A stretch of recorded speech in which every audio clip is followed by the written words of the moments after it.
What's going on, everybody? Welcome to the King Closers Formula. I'm the King Closer, RJ Bates III, with my buddy Jerry Norton. Today, we are going to be calling Red Panda leads live for you guys. What's up, Jerry? I'm doing awesome, RJ. Excited to, beat our streak here and get some contracts today. That's what I'm saying, man. Today, we are getting contracts, okay? Like, we cannot come on here and not get another signed contract. No. I mean, other people are going to start saying things about us that are not true, like we can't close or something. Yeah, can't have that.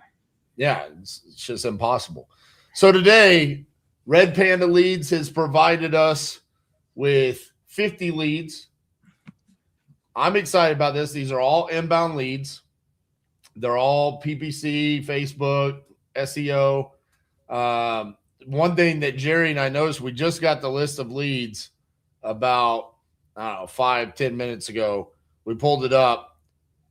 Almost every lead on here says time frame to sell is ASAP. I mean, it's looking juicy, is what I'm saying. I mean, Jerry, what do we want to do? Four contracts, 2 apiece? I mean, that would be fantastic, I think. I agree. Let's just go make $100,000. Let's go. I don't know if the ASAP means a whole lot, because like some of them say sell without an agent, and that usually is not an ASAP thing, but we'll see.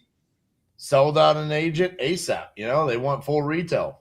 They don't want to pay commissions. They want full retail, and they want it now. Right. They want their cake and they want to eat it too. But hey, it's okay. We'll deal with that.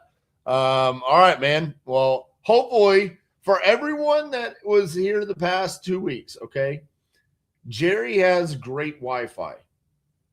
Jerry has great Wi-Fi. It is not a Wi-Fi issue. We think we have it resolved today. So, Jerry, you're up, man. Let's get this party started. Let's see what these Red Panda leads are about. I'm going with the first one on here. All right. Tucson. I like it.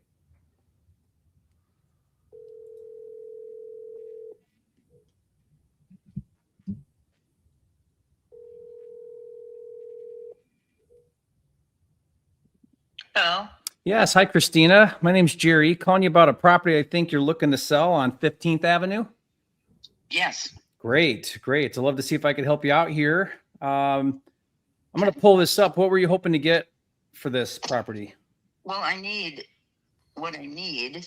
Yeah. Well, it's a C3 property. Okay, 6,000 square foot lot. C3. You mean zoning? Yeah. So you can have a business and live in it. You can make it, commercial, residential, or a commercial that you live in. So okay.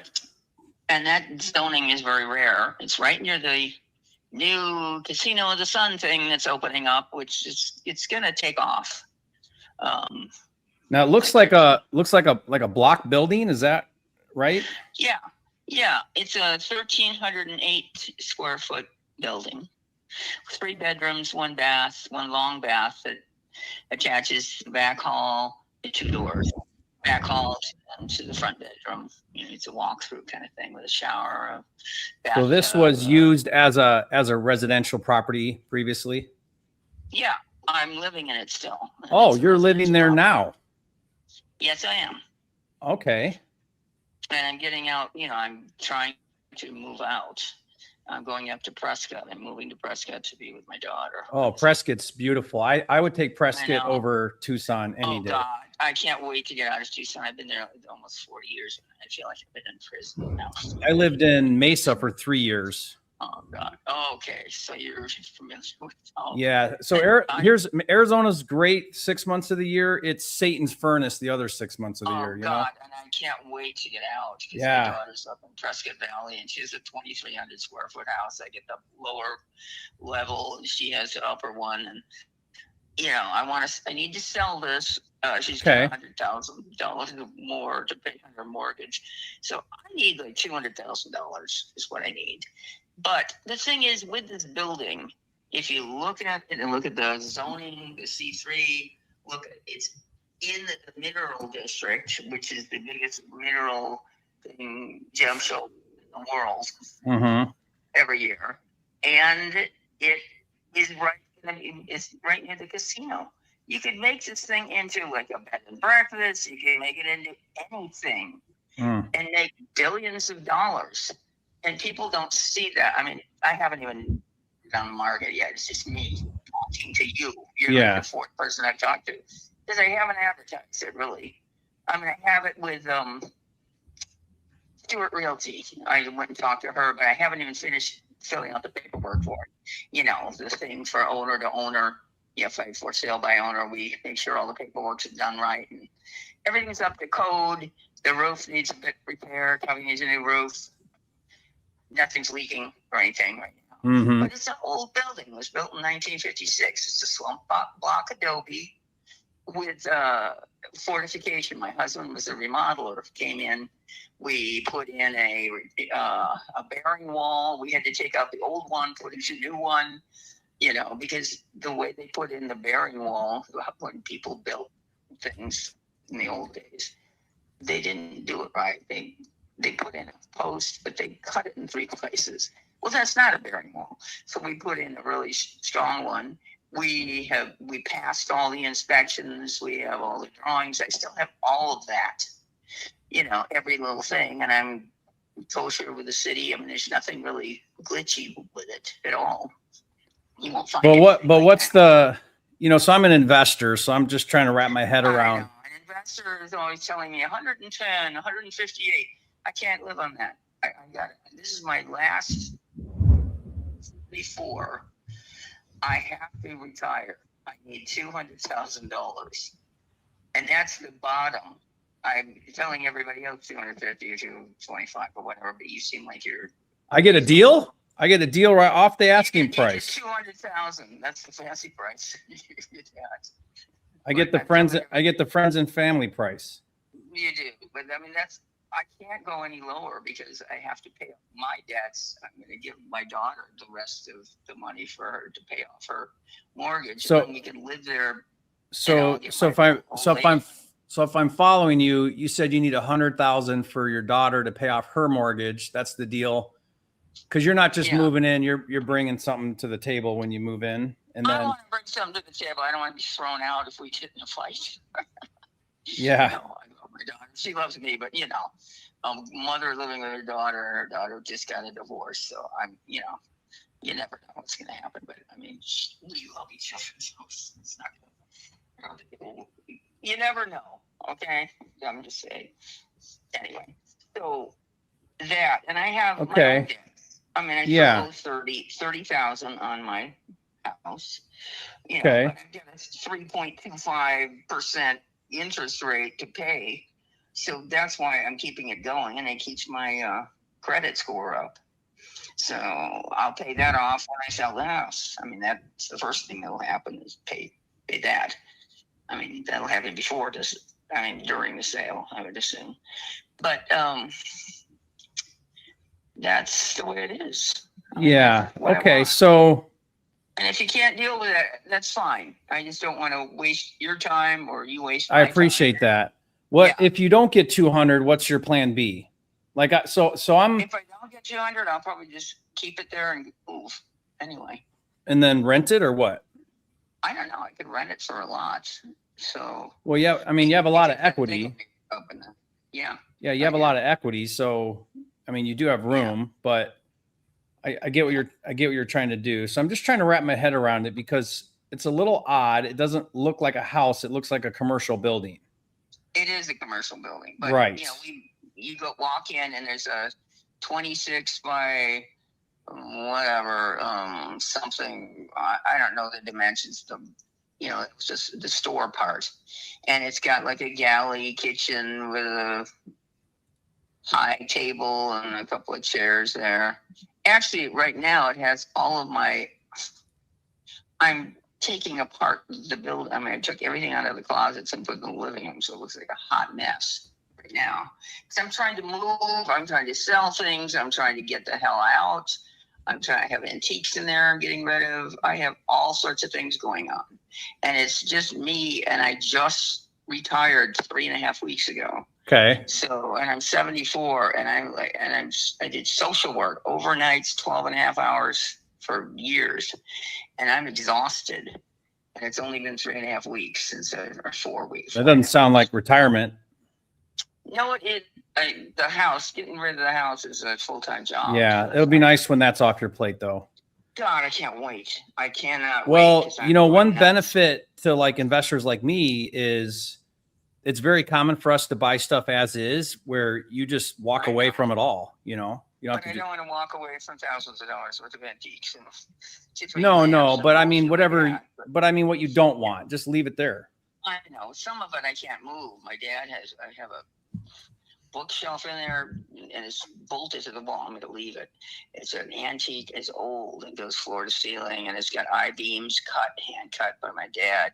I mean, beautiful things that I'll just have to leave that dad piece because I'm not taking that with me. But but it'll be part of the decor of the place, I guess, unless somebody wants to just like rip it out and throw it away. But that's them. I don't care. So, Christina, I just put in new plumbing for the whole thing. Okay.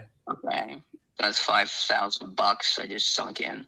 I'm sinking money into it, which I really don't want to. No, I don't think you need to keep, if you're so it depends on what you're $158,000. Well, tell me about that. You said you got an offer for 110 and 158. Yeah. Tell me about those offers. They're too little. No, but I mean, my debt is her debt, and then I'm done. Then I can live on like 12 or 1,300 a month, old lady money, whatever it is, Social Security. I just mean you're getting feedback from the market. Yeah. Oh yeah, I am. Because when you talk to enough people, you start to see a trend, right?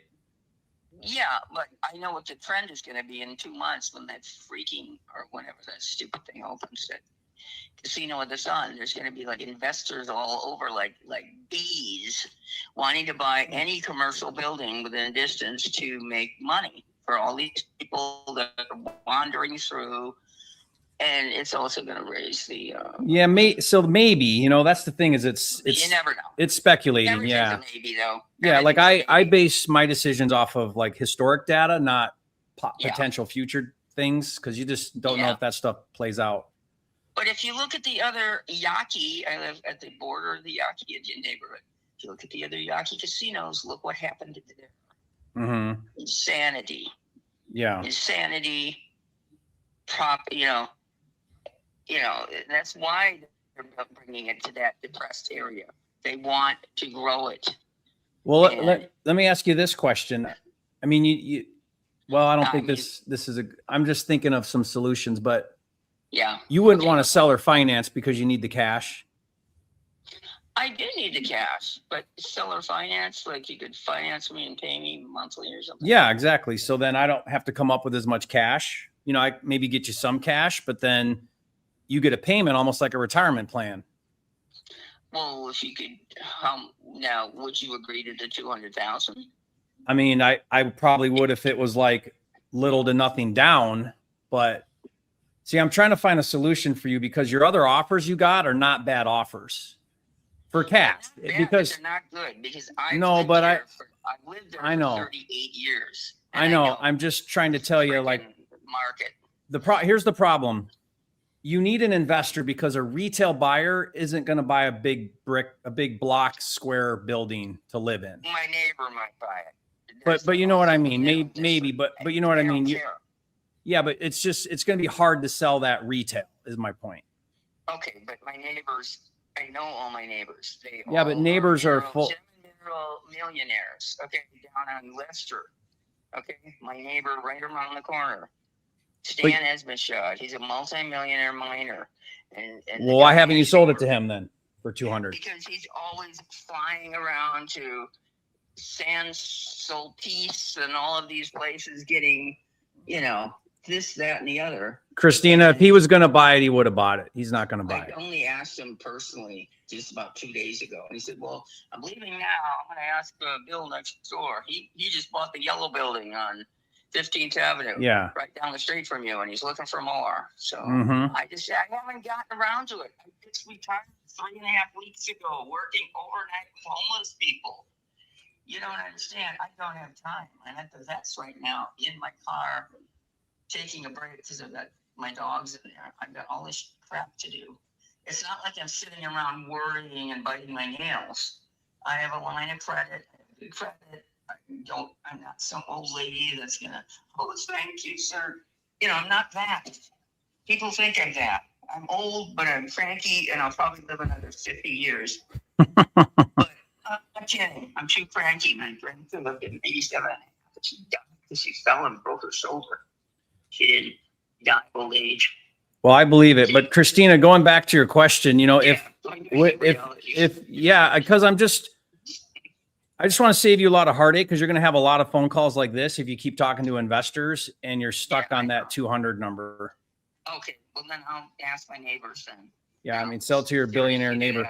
But you did ask what that would look like on a payment. So if you did a seller finance on 200,000, for example, at a 7% interest rate, that would be a $1,331 a month payment. Well, that sounds good to me. Does it? All right. Save your number. Yeah. Well, wait a minute. Does that sound like something you might want to do? Sounds like something I'm going to talk to my daughter about. Yeah. I mean, you wouldn't have the $100,000 to give her, but you'd have for the next 30 years, you'd have basically a check coming in. But when I die, go over her. Yeah, that's fine. You can do that. No doubt. There's got to be a down payment and then some. I can't just do that. Okay. Well, what would that look like? I don't know. Like, can you do half and half? 100 down? Not for 200. Okay, well, what could you do down? You tell me. I mean, I started at 0. You started at 100. Well, 50. How close to 0 can you get? See, now that's something that I'll never see it. You know, that's like, I can't do that. I can't. It's a lot logistically. But I mean, like, what? I wish I could, what would be the assets, right? What would be the minimum you could walk away with? Because the less I got to come up with in cash, the more I can pay. But if I got to put a big chunk into this, then I got to get a discount, and you're going to run into the problem again and again. Yeah. Well, let me talk to my neighbors, and I'll get back to you. Your rich neighbors you're talking about. Yes. You don't know the mineral district in Tucson? No, I don't. I did a luxury. Walk into some of those really beat up looking buildings, and you'll be amazed at all the crap. I'm sure. They fly all over the world all the time, and they live like they're homeless, but they're not. Yeah. The miners and they're all from Illinois, where I'm from, Ohio, and Indiana. They're people that stashed and squirrel their money. And they have, uranium mines up in Canada, all this shit all over the place. They're filthy rich. I'm just calling BS on it, because I know. Like I'm a neighbor, and I've offered to buy all my neighbors out, and none of them take me up on it. So I'm like the opposite. If I was your neighbor, I would probably buy you out too, but neighbors are full of crap too. Yes, they are, but they're not, because I've lived among them for the last 38 years, and I've worked for the guy next door. It was awesome. Well, Christina, if we could figure out, a pretty low down payment, get some cash in your pocket, okay, then we could talk about a higher price. Okay, I will keep that on the table, and I will talk to my daughter, and we will discuss it among. Talk it over with her. Tell her you're not going to bring the $100,000 in, but maybe you can get some cash to pay some bills, get moved, all that. Yeah, that might make her really nervous, because she's really OCD kind of. Well, then let's buy her house too. I'll tell you what, let's buy your house. Let's buy her house. And then we can start from scratch. You guys can, does she have equity in her house? Yeah. Yeah. They put a couple $100,000. They own an IT business, but they got a divorce. So she gets something amongst 4,000 or 5,000. She gets. Okay. But anyway, are you okay if I circle back with you in, I don't know, a couple days or so? Circle back with me. Save my number. Save my number in your phone, Jerry Cash Buyer. Jerry Cash Buyer. Okay. I got it. Okay, all right. I won't throw you to the wolves. Okay. No, okay. All right. Let's talk again soon. Thank you. Okay. I mean, her other offers were more aligned with where that needed to be. Yeah. I mean, you explored the seller finance. She was interested until she threw out the I need half down payment, which, oh, by the way, if I give you half as a down payment, then your monthly payment is not going to be near what the 1,300 was. So none of this was good. You know, she was loony from the beginning with the asking price, and commercial is really residential, and that's tough stuff. No. So I'm going to go with this Boulder, Colorado inheritance. Okay. What number is that one? 3, 4. Sorry.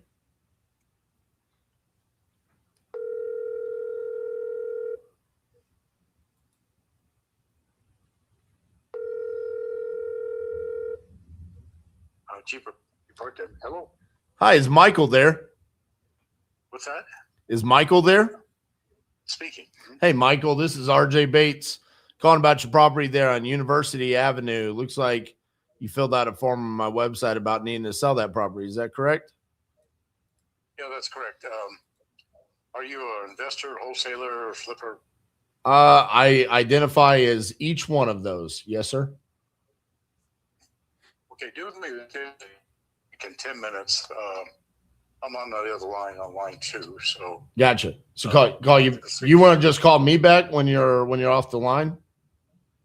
Oh, give me a call back in 10 minutes. I've been running a business for 36 years, but I give about 10 minutes. Give me a call. Okay, sounds good. All right, bye-bye. You know, So that guy knows the drill, I guess. Yeah, right. I mean, we just came directly out of it. You a flipper, investor, wholesaler. Also, when I asked, the responses people give are so crazy. I'm going to call you back in 10 minutes. Why don't you just call me when you get off the phone instead of me guessing? And then he says, I've run a business for 36 years. Just call me back in 10 minutes. Okay. Well, and that play you did there, everybody listening right now, that's a power move, because when you say you call me versus I call you, he's chasing you now, which is kind of the message you want to send to sellers. I like that a lot better. It was a funny response. Like, 36 years of running a business. Okay. So I don't know. That counts as your call. I mean, I've got 9 minutes of airtime. Go get you a no real quick so I can call this guy back. Okay. So you're saying I got 9 minutes to close this. Yeah. Okay. I'm just going with number 5. Please leave your message for 46961692214. Yeah, hello, Isaac. This is Jerry Norton calling you about your property on Country Road 489. Believe you want to sell that property. I'd love to talk to you about it. Give me a call, 248-467-7794. Bye. I don't know if I want to call this guy back. The chat blew up and said they've all spoken to this guy. Yeah, he knows what wholesalers are. Right? So in that case, the winner is the loser. Whatever wholesaler is paying the most to that guy is not the winner. Danny says it needs to be at half his number. It's a gut job. Oh, I actually want to hear you talk to him then.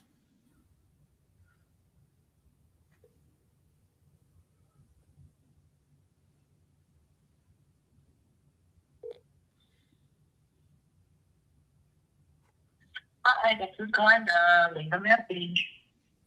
I'm not going to leave a message.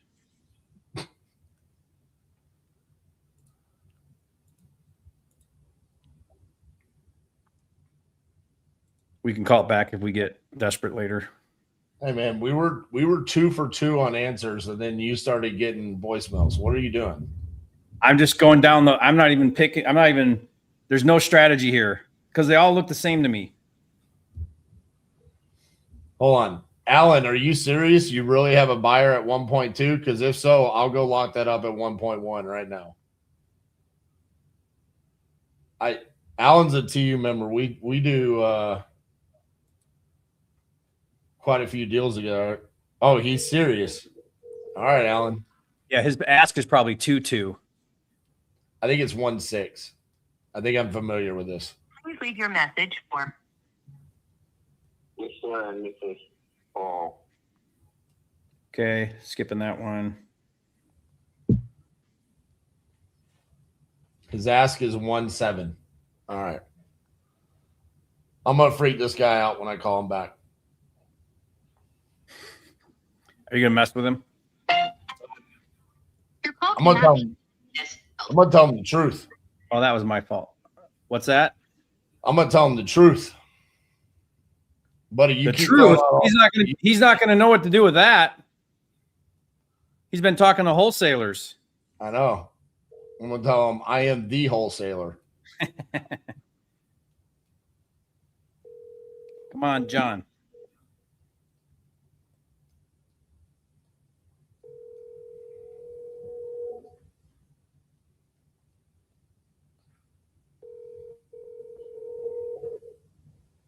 I'm sorry. You can't leave a message because the person you called has a voicemail box that.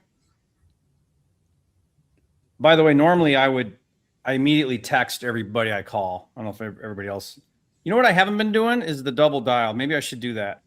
Let's do it. Yeah. Which one are you on? 8? Yeah.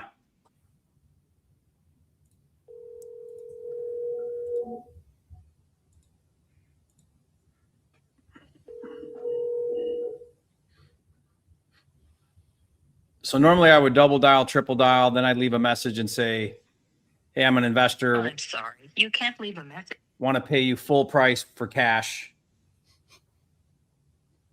I want to pay you full price. Yeah, call me." Okay, so I'm just going to do the next one.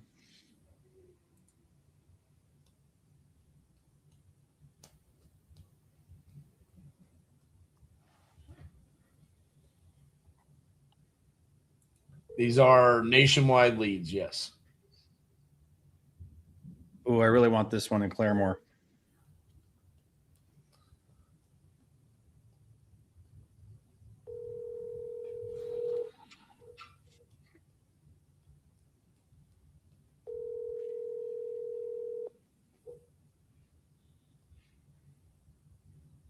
Please leave your message for 91.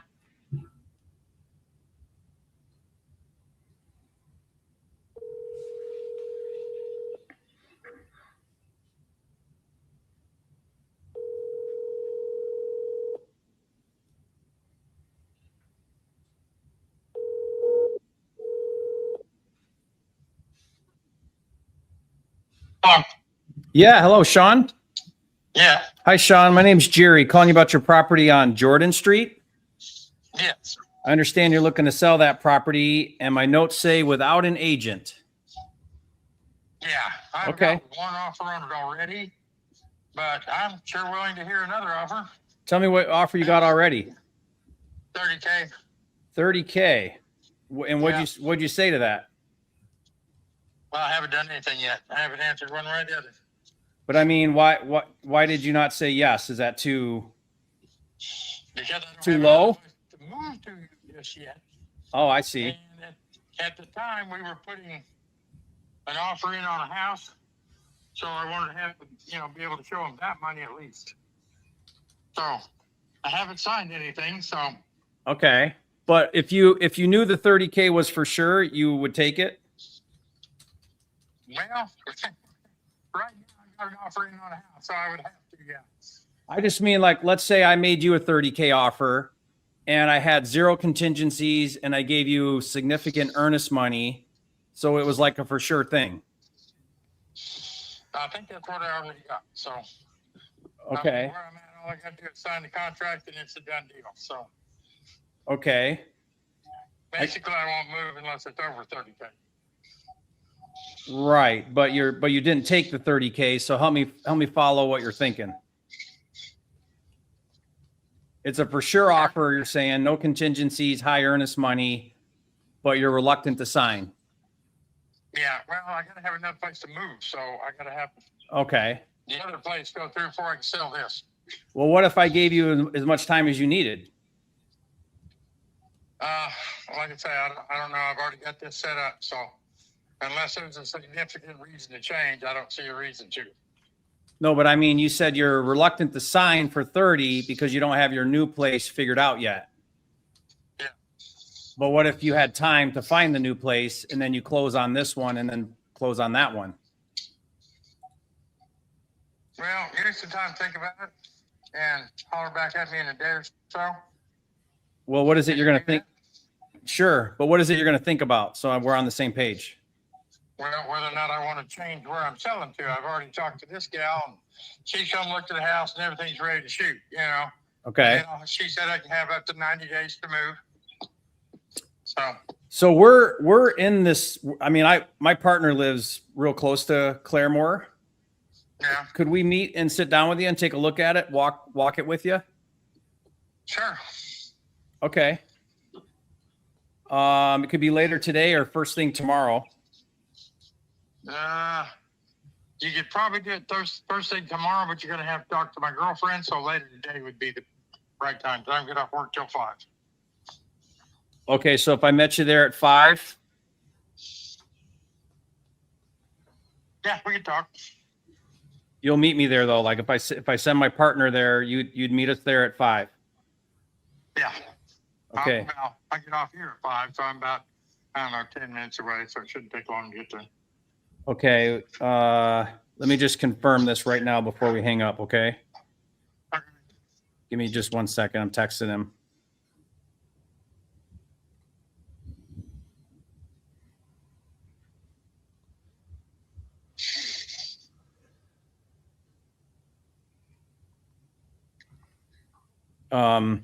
How long have you had this property? 24 years. Long time. Definitely needs a roof, right? Yeah, it needs a lot of things. Yeah, I'm looking at it. What's it been used for? Oh, I'm living in it. Oh, you're living in it. Is it leaking? It's got to be leaking. No, well, there's a little leak above the front door, but there's actually no drops, you know, on the floor in the house at all. Okay, so it's not coming through any of the ceilings anywhere. It's got a couple stains from where we've had real strong wind blowing, but very little. Okay.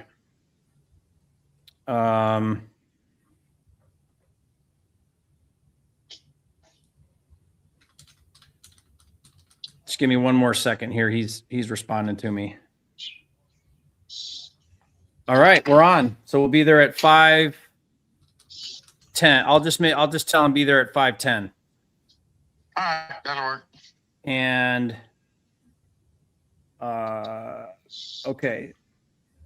So I'm gonna his name's Mark, and I'm gonna give him your name and number. He'll just confirm with you, before he gets there. All righty. Okay, my name's Jerry, so don't lose my number either, but we'll see you there at 5:10 today. All righty. Okay, bye. Bye. I mean, it's All not right. we'll close that in person. So I'm going to waste my second call on the same guy that I wasted my first call on and try to just get him down $600,000. Okay. It's going to be awesome. And just so everybody knows, we'll probably do about 2 million in Tulsa this year. So that's where this is.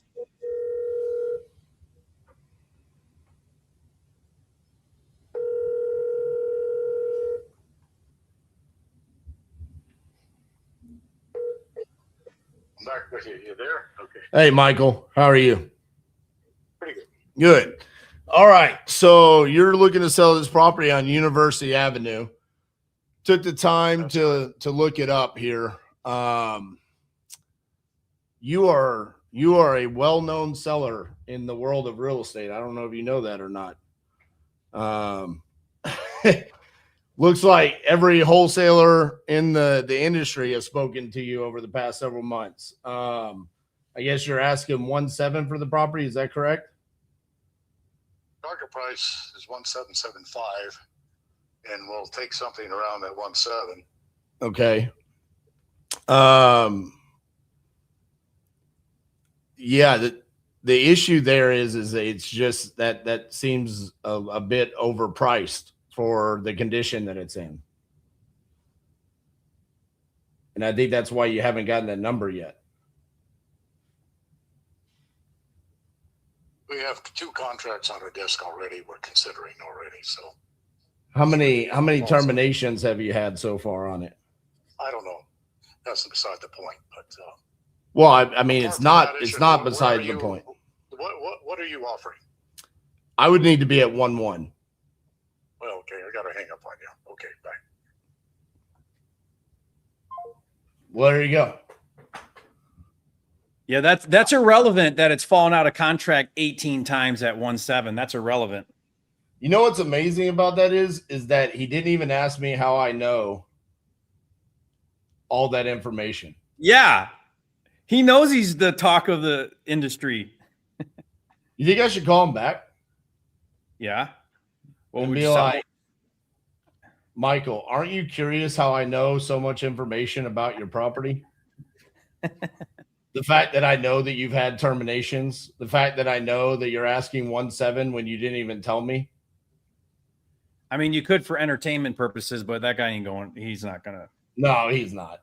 Let's not wait. And funny enough, I should call him. Do you want me to call him? no. We need to do good calls, okay? Oh yeah, okay. We need to do deals today. All right. Funny enough, my team has already spoken to him. My team has already had this conversation with him through TU students. I mean, it's like this guy is already been told this numerous times. So, can I call an actual seller? Yeah, I do Okay. want to call him though and give him his 1.7 with a 120-day close.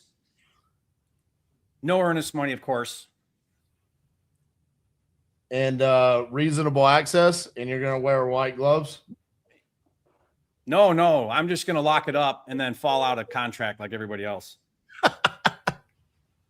You know, that's what he likes to do. So I'm just gonna solve his problem for him. Hey, is Dean there? Hello? Hey, Dean, this is RJ Bates calling about your property there on Buena Vista. Looks like you had filled out a form on my website about wanting to sell. Oh, okay. Let me know when you can hear me. Okay, I mean, Can you hear me? who's this again? My name's RJ Bates. I was calling about your property there on Buena Vista. Looks like you were looking to sell that property. Is that correct? Yeah. Awesome. If the price is right, I'll sell anything. Well, Wives, what? kids, dogs. Let's do it. I don't want the wife, but I'll take the house. How much is the right price? Well, right now, Branson's booming, and because everybody's moving out of New York, California, and everything, and I don't know. I like to get at least 225 out of it, and it's worth. I mean, the houses in the neighborhood are going 275, 300. So, I mean, there's still enough room to make some. It ain't. I mean, it's not. It's 40 years old. I mean, it's got issues, but it ain't got serious issues. Like it's got a new roof on it. You know, that was 20. What was it? $17,000 I put in it. It was. Like nobody's cheap down here, but I mean, I don't know. I mean, what are you thinking? I know you're looking at it, stuff through satellite and stuff. So. I'm looking at it right now. What's got you looking to sell? I just want to get out of town. I got too much stuff, as you can see. I got too much stuff. You do have quite a bit of stuff there. I'm looking at it from the street view right now. That's the good view. You gotta get above it. Oh, all right. But it's not. It really isn't pretty. I mean, it's got 40-year-old wiring. You might have to do something about that if you want it up to like code or whatever you guys do. I don't know. And it ain't got stainless steel or none of that, fancy kitchen stuff. But other than that, man, it's not bad. I mean, it's got good bones in it. It was built in 72, I think it was. Gotcha. Do you owe anything on it? Not a dime. I ain't paid the taxes today. Oh, well, there you go. Well, how much money do you actually need to get out of town and go move on about your way? I'd have to have at least 200, or I might as well keep it because I just paid for it. Shit. So, Right. I mean, why go into debt if I don't have to? I mean, I'm hoping to find a little chunk property I can just pay cash for, like I did that one. I paid cash for that one back in 2004. I think I made like 5 payments on it, and it was paid for. Yeah. I'm looking around the area here. The issue that I have is there's some houses that are inside a quarter of a mile of you. There's a house that's about 100 square feet larger. It's pending at 250, and it's a brick house that was built in 2020. Damn. Yeah, I mean that's a problem. And then I got a 2006 brick that's the same size as you. That's active at 270. And I mean your house is going to need a little bit of love, right? I mean, so if I bought it for 200, I mean, I'm probably going to be dropping. I mean, I don't know. What do you think? How much do you think I'd have to put into it? I think well, it depends. Do you want it? I mean, are you gonna rent it, or are you gonna fucking just let's try to max it out, like to get maximum value? What do you think I would put into it? Probably 20, maybe 25. Okay. I mean, if you wanted everything, up to par, you redid all the wiring, I mean, I just slapped some paint on it and rent it out because right now rent's $2,000 a month down here. Right. Yeah. So I thought about doing that, but my credit sucks, and I've never really bought anything on credit. It's not that I don't pay my bills; it's just I never really bought anything on credit. Yeah, I just pay cash for shit. The issue is say your numbers are right. Say I put 25 into it and I pay you 200, and I sell it for 250, which is what that brick house in 2020 is selling for. I would be negative $5,000 when I sold it.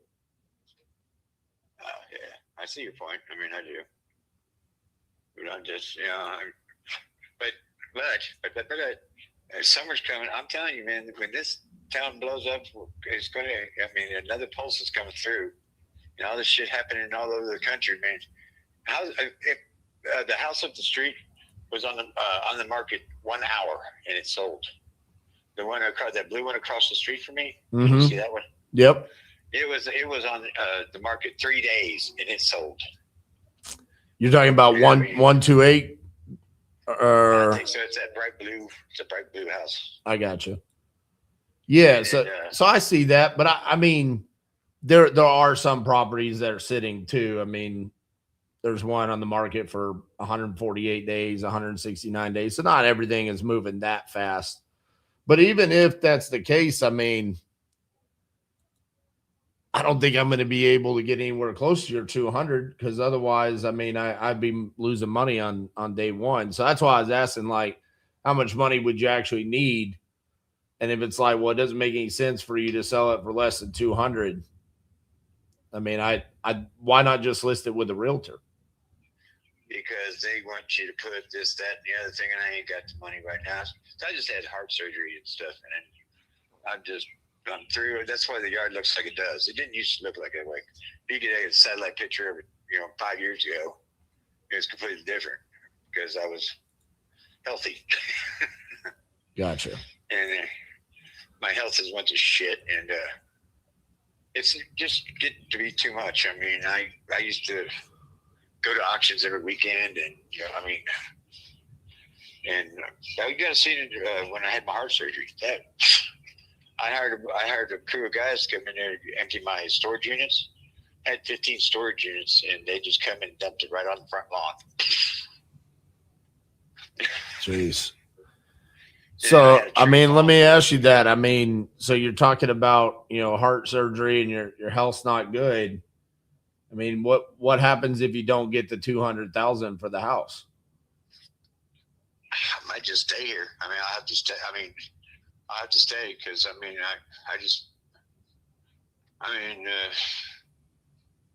I don't know. What do you think? What do you think is a good number? Well, a good number for me is potentially a different number than what's good for you. And that's why I always want to start off by asking, like, what do you want? What do you need? And realistically, if the number is you need the 200,000, the question is how do we get to that with where you are? Because the reality is to get anywhere close to that, it has to be through a realtor. But what you're saying is accurate. A realtor is going to come walk that property and they're going to say, hey, you got to clean this yard up. And then on the inside, it's probably got to be cleaned up. You know, it's got to be, it can't scare people that want to come in and look at it with their kids and the wife and all that. They can't see past the trees. You know what I'm saying? So the realtor's going to beat you up on all the stuff that you want to do. Now, if it's more about, hey, I want speed and convenience, then that's where I would come in, but it would be at a discount.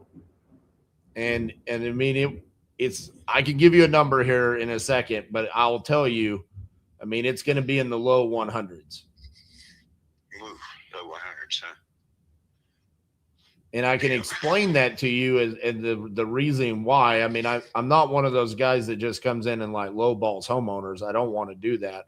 It's just about protecting myself and my company and what we're trying to accomplish. You're not in it to, just right. Charity, Right. And so, because I mean, when you say 25 grand, normally when a homeowner says, I need 20, go ahead. I mean, I'm being realistic. I'm not trying to lowball you either. I mean, I'm just like, because I've kind of, and I don't know, do you bring your own crew or do you hire people around here or how do you work? I mean, how do you do that? No, it would be hiring a local GC there. Okay. So, I mean, I don't know, man. The worst part of that house is the electrical, probably. I mean, because if you got to get it up to code, because if you like buy a house, you got to have it. It's got to be up to certain. Yeah, 40-year-old electrical is going to be a problem. And then, I mean, you said you took care of the roof. I would be potentially concerned about the plumbing too. If no, plumbing's easy. I mean, no, the plumbing's good. Okay. Yeah, I mean the plumbing's good, but it's like it's like 20 foot of underneath the crawl space there. Where you can kind of get over, stand up, kind of thing. Yep. And it's like one straight line. It's got about a 3 or 4 year old water heater in it. I had to replace it a couple years back. And but no, it's got big old 3-inch pipe for the to flush everything out down to the toilet, all that kind of shit. I mean, it's they did a good job on the plumbing. They really did. Okay, well that's good. Now I might need a new toilet if you want something modern or whatever. I ain't got but it's a good toilet. I mean, it's not a bucket or anything. So right. But there's one by the back tire. But yeah, that's I mean, and it needs carpet. I mean, it needs carpet. I don't have carpet, so I'm sure you need carpet or something. Right. And let's see. I mean, what I would tell you is that I would probably end up putting anywhere between 40 to 50,000 in the rehab into this. Yeah, I mean, it's possible, but I don't know. I'm a cheapskate though. But that's in order to maximize the value, right? And that's where I think we could get to potentially the 250,000. In what the resale value would be. But in order for me to be able to be profitable on that and for it to make sense, that's where I'm coming in those low 100s. So my question to you would be, with you saying like, hey, this is becoming too much, like the health, you're not able to take care of the property as much. is that to the point where it makes sense to sell the house for a discount, or does it make more sense to try to find a way to do the improvements yourself and list it on the MLS to try to get closer to that 200,000? Yeah, I see that. But I mean, like, how, like, what were we talking, like 100 what? I mean, let me see here. Sorry, because I just, I can't pick up nothing with. I mean, I can't even like look at a piece of property right here for under 100. I mean, 150 would be, and that would take it. I mean, that's. I can show you. Go up to Knox, and there's a trailer up there. 497. Look at that, and they offered him what was it, 197 for it, and it's got 2 lots. right. And, Well, I'm looking at a great. If you want to build a house, man, there's some nice. He's got a nice lot, 4 lots, man.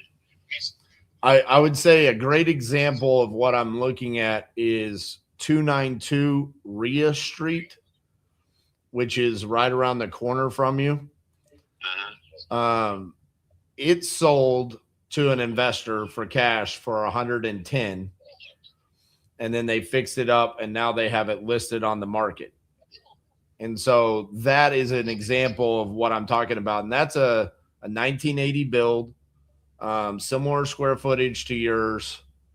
That I would want to be somewhere in that range. Probably, I could probably give you a little bit more than the 110, but that would be what I would need to be at as an investor. And so the situation for you is like you're looking at your walking away with a lot less than the number that you had in your mind.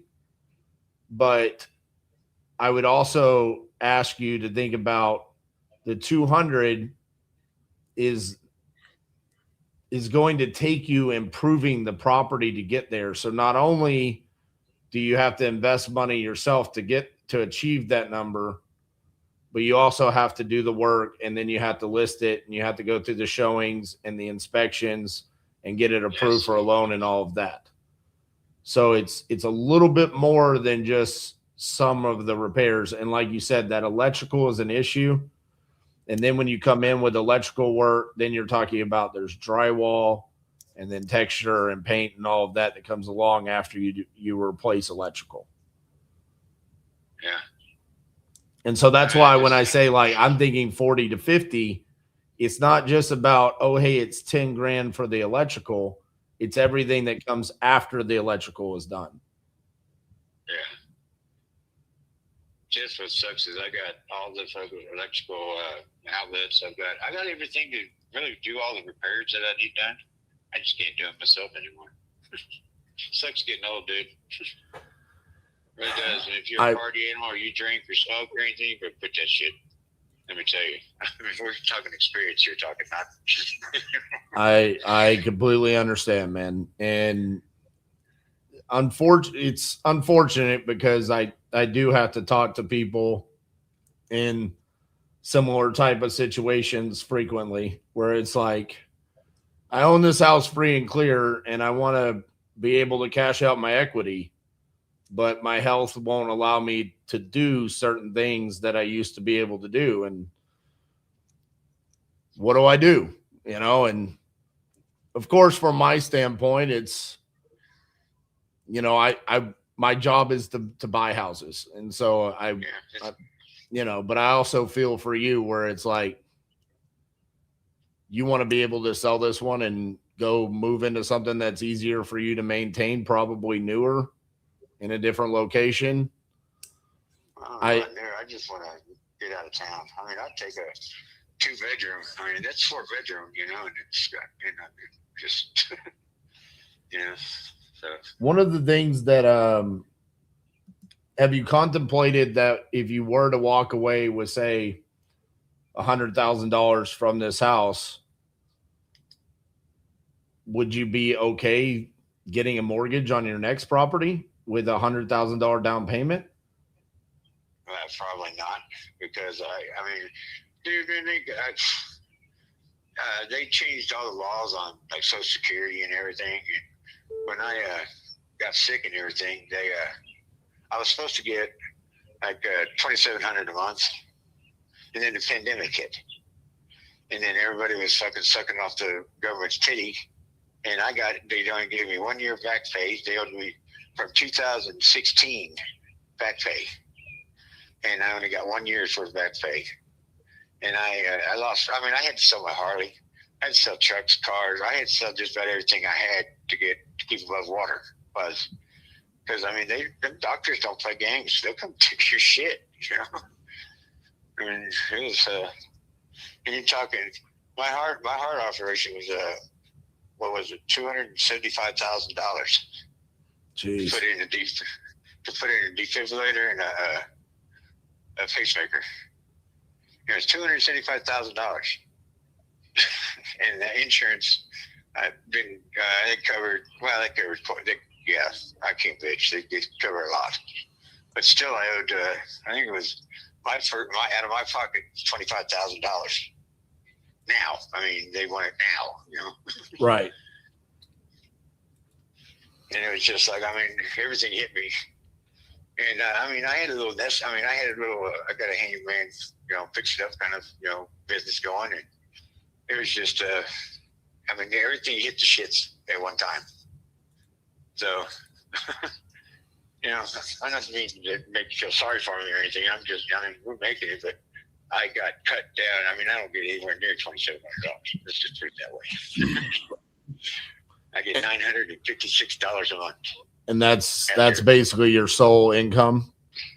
Pretty much. My wife does, you know, she works part-time and stuff, but, you know, she ain't the greatest of health. I mean, hell, another month I'll be 60 years old. I know that ain't old, and, you know, if I took care of myself, but I can't hold both ends. I drank, drugged, and rock and roll the whole, you know. And I built bridges, and I used my body, and now I'm paying for it. So, I mean, because you own the property free and clear, there is the option where you could create this as a source of income for you, where instead of taking a lump payment, you could receive the payments in monthly installments and be the bank. Is that something that you would potentially be interested in? Yeah, but still, I mean, if I put $100,000 down on a house, I mean, you know, then I have nothing else. I mean, there's nothing to, like, if it needs fixed up, you know, because every house needs something. You know, you can have all the inspections you want, and it's still going to be there's something there that, you know. I don't know, man. I mean, I really wonder. I don't know what I want to do, to be honest. I mean, because I just don't see me finding something as good as I got right now for $100,000 anywhere else. I mean, unless I go out in the middle of fucking nowhere. Where do you want to move to? Just out the country a little bit. I mean, you know, you don't even I mean, I like to stay kind of in this area because this is a cool area. It really is. But, I mean, you got fishing, you got hunting, you got entertainment, you got whatever you want to do, really. And it's a pretty good place to live. I mean, the schools are good. You know, the schools are good. But like, give me a city that you would want to move to. Just like Mildred, Powerside, Dickens. Where are you thinking? Powerside wouldn't be bad. Omaha wouldn't be bad. That's over in Arkansas, just a little ways. Right. You know, somewhere like in Alpena, maybe. I mean, just little towns. So there's like there's a half-acre lot in Forsyth, however you say that. Forsyth, $50,000 half-acre lot. I mean, what if you just bought a lot like that and threw like a mobile home on it? You ever lived in a mobile home? You talk about fixing shit all the time. I mean, I don't know. I'm just throwing out the idea. I'm on Zillow right now, and I'm just taking a look. I mean, just to see what's available over in a random city that you choose. And I'm seeing There's quite a bit. I mean, there's 15 acres available for 65,000. I mean, this is some land I could go to just houses and see, but it's going to be hard to get something that you wouldn't have to make any sort of monthly payment. I mean, there's stuff available. I mean, there's a 2-bedroom, 1-bath, 1,070 square foot for 75,000 in Rockaway Beach. This place looks cool as hell. Yeah, it's just they got it's a mom and pop water company, mom and pop sheriff's department, mom and pop's. Yeah, you wanted to live in the country. You're gonna get mom and pop if you go out to the country. Yeah, mom and pop's one thing, but these guys are like syndicate. I mean, they're racketeering. I mean, they really screw you. All right, well, here we go. 2-bed, 1-bath, 900 square foot, 110,000 in Forsyth. See, there's stuff available. Yeah. I mean, I'm just saying, and I'm looking at this. This is a cool house. I mean, it's stone on the outside.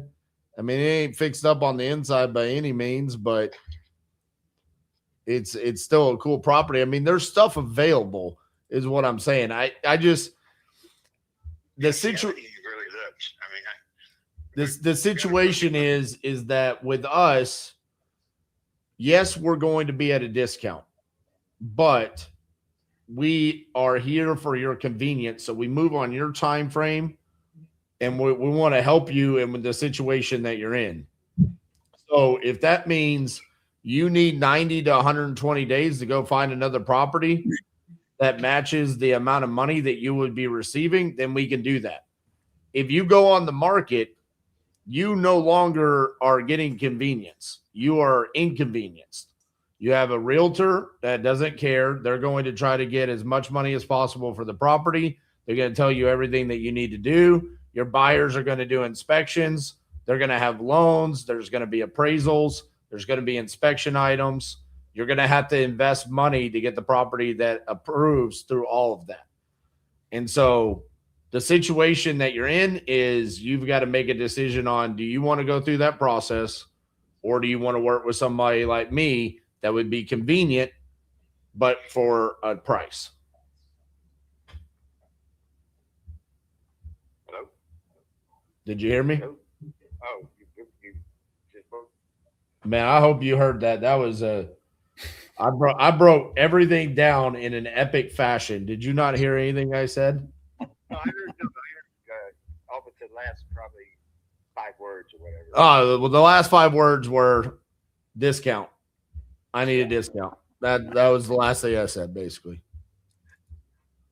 So that's just, it's really up to you on what is the most important thing to you and how you see that playing out through those 2 scenarios. If you're in a position to where you can deal with the inspection items and the realtors and the showings and all of that, then I tell people all the time, you should not sell to me. You should absolutely go try to get as much money as possible by listing with a realtor. But if that's not in the cards, then I think I need to be at 115 is what I need to be at. I mean, with all the, I just, well, it's not only me you got to prove this with, it's my old lady too. So. Right. And now, if you had a log cabin out in the middle of nowhere or somewhere, I'd do it in a heartbeat. I would. If you can find me a 2-bedroom log cabin with water and sewer and, basic necessities. We can find them that. Okay, so why not we just sign a contingency contract to where over the next 90 to 120 days, you take the time and we go find you that property for that price. This happens all the time. I'm buying a house right now contingent upon me selling another property. I mean, it's very common for there to be contingencies in the contract. And that's what I'm saying. I offer convenience. Yes, it comes at a price tag because I'm an investor, but I don't need to close on this in 7 days. Hell, I don't need to close on this in 7 months. We could take 10 months for as long as I care. All I care about is that I'm getting it at a price point to where when I fix the property up, I could be profitable on the back end for my investment. And then whatever we need to do in the meantime to give you time to find the next place to go, I'm willing to work with you on that. All right. Well, let me roll it over with my wife and say we're going to try to find her a log cabin. Is she there?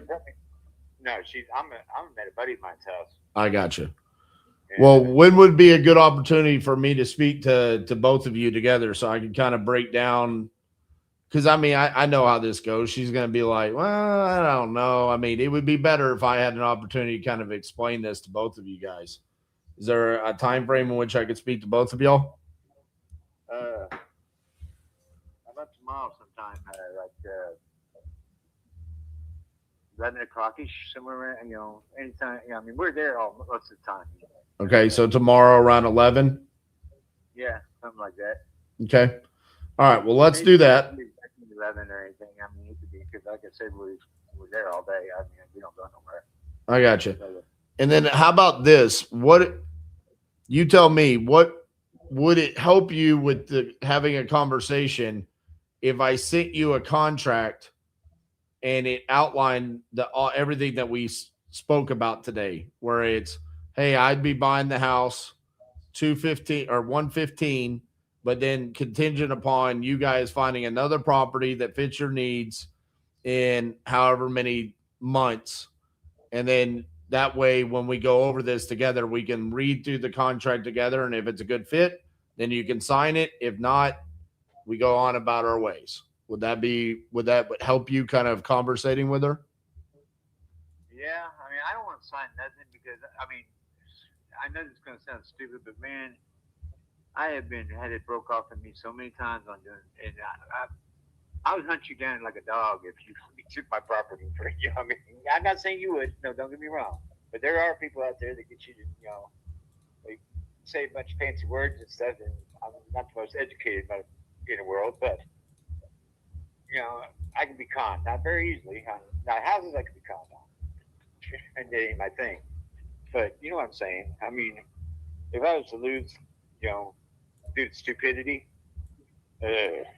Well, to be clear, I wouldn't want you to sign anything until I speak to both you and your wife. And then outside of that, what you would be signing would be a contract to sell me the property. And you could look it over. We could call a title company that we would be using. They could kind of show you how this works. You could contact your own attorney if you wanted to have a third party review the contract, but I wouldn't want you to sign anything until you felt comfortable understanding exactly what you were signing. Okay. I mean, you're the most honest one I've talked to. I mean, I've talked to several people, but none of them, they check. There's this one bunch that are really assholes. They wanted to give me like $50,000. What was their name? It's an Oriental bunch. Oh, well, his name was probably King Kong. I actually like him. He's actually a sweet man, but he sucks at what he does. It's okay. One of these days I'll teach him. I'm fairly well known in the industry, and one of my big sticking points is that we should be more transparent with the sellers about what we're trying to accomplish, and just being honest with you and breaking down the numbers and showing you how we get there. Because one of the biggest things that's frustrating for you guys is when you don't understand how we just told you a really low number. And it makes sense, but this is real life. Like, you just had heart surgery. Like, this is your house, your livelihood. So I understand this. So I just want to be respectful of your situation, and hopefully we can make this a win-win situation where we can help you guys get what you want and also make it a profitable deal for us. So let's do this. Cardboard box when it's all over with. Right. Well, let's have I'll call you tomorrow at 11 o'clock and we'll go over this together with your wife. And if it's a good fit, then let's do business. And if it's not, we'll wish each other the best of luck. Okay. All right, sounds cool. All right. Thanks, Dean. Hey, no problem, man. All right. What was your name again? My name's RJ Bates. RJ Bates. Yes, sir. All right. Well, thank you, RJ, for being honest with me. Yes, sir. Thank you, sir. Bye-bye. Bye-bye. Well, that was a master class on how to talk to sellers. Thank you, sir. Thank you. I was trying to remember all those things that I say during the TU implementation calls when I do call reviews. Like, what would I say to myself right now? No, that's What do you think the issue is there? Just lack of committing, or because you got him there, you got him at. He's going to do it. Why couldn't? How confident are you that you could find him something for 115? I mean, that doesn't seem hard. I pulled one up. I mean, just literally one of the little towns he said. What if you said, "I will find you a house"?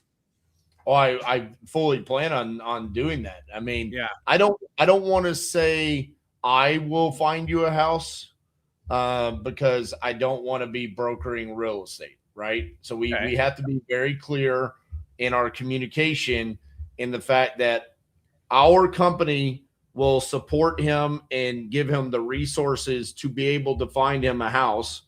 And so we'll go find a local realtor, probably inside of TU, that could come in and support him in that role. But I don't want to use the improper language there, just especially because we're on live and I want everybody to understand like the importance of the words that we choose, right? Mm-hmm. You and I are big on talking about the regulations and everything that's brought down on us. Real estate agency. Yeah. Right. I think we would be fools if we didn't think that Jerry and I are not scrutinized over the language and the words that we use here. And so for all of our friends over at NAR, we're not brokering real estate. We're doing everything the correct way. So, I think the guy is in a position where he has to come to terms. I think that was a great conversation there to get him to where he understands. And like he said, I don't understand why someone's offering me 50. And this is the difference between what we do in TU and what the industry does, where it's, you just anchor him at 50 and maybe he'll come up to 75 and you get a hell of a deal. Well, sure. Maybe that's the case, but when you actually listen to the man and you hear everything that's going on, and is that fair to him? Are we really showing him all the options? Mm-hmm. I think this is a fair deal. I think I can make anywhere between a $10,000 to $15,000 assignment fee. It's just outside of Branson, Missouri, so it's not a bad location. It's in a location that we've done a significant amount of deals, and so I think tomorrow I'll either myself or my team will hop on that, and we should, as long as the wife is not a huge problem, we should be able to get that locked up. Okay. Great call. Thank you. Best one we've had in like 3 weeks. So I'll see if this person is available. Jerry Norton calling about your house on Morton Road.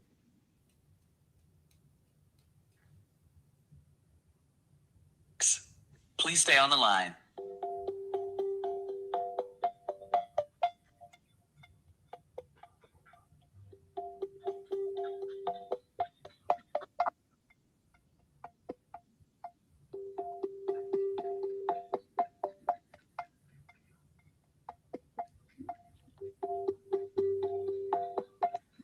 I'm sorry, this person is not available.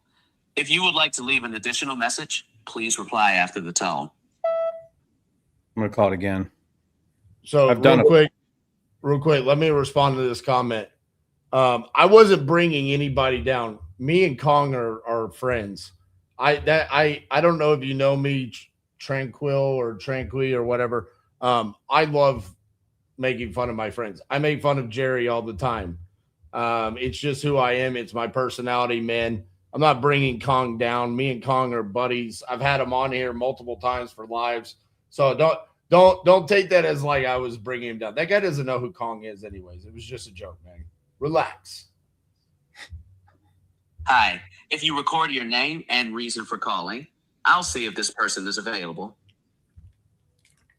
Jerry, cash buyer for Morton Road.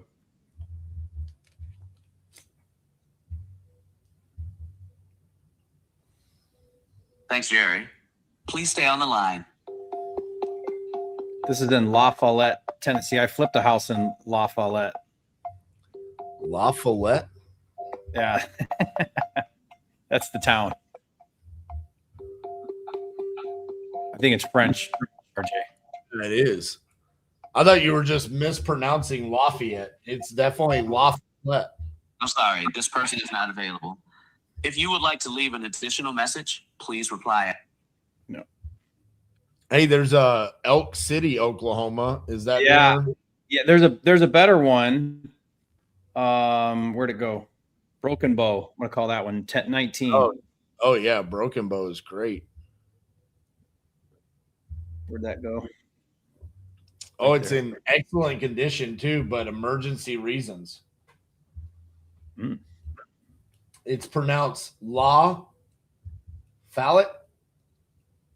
It is La Follette. La Yeah, Follette. La Follette. La Follette. The What did I? That's what I said. La Follette. I think they're saying it to me. I Oh, don't think I said it correct. Accent on fall. La Follette.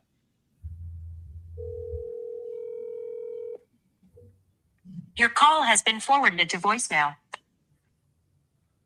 I also felt like I was mispronouncing Buena. Buena. Buena. Buena. It just doesn't feel right. Why? How you don't speak Spanish? No, I took it for 8 years. It didn't stick. Your call has been forwarded to the person you're trying to reach is not available. At the tone, please record your message. You remember that guy we called 4 times? You called him twice, and then I called him twice. Yes. And I told him you don't speak very good English. That was incorrect. What I should have told him is you're from the South, so you're just hard to understand, but your English is great. It's just Oh man. I was so happy you made those reels and sent them to me. Those were fantastic. I put in the Your post. call has been forwarded to voicemail. I put in the post. RJ couldn't close this guy, so I tried and failed. Oh man, there's You know the worst part? It was like a deal the whole time. We just could not communicate. No. There's a Gorilla Gorge. There's a house on Gorilla Gorge Road at number 31. Dude, who came up with that cool name? I don't know. I was like the developer went to his kids and was like, "All right, kids, you each get the name of the street." Your call has been forwarded to voicemail. Okay, that one was Nashville. Okay. Oh, let's try this other one here in Tennessee. I've heard of this, but I don't know where it is. Friendship.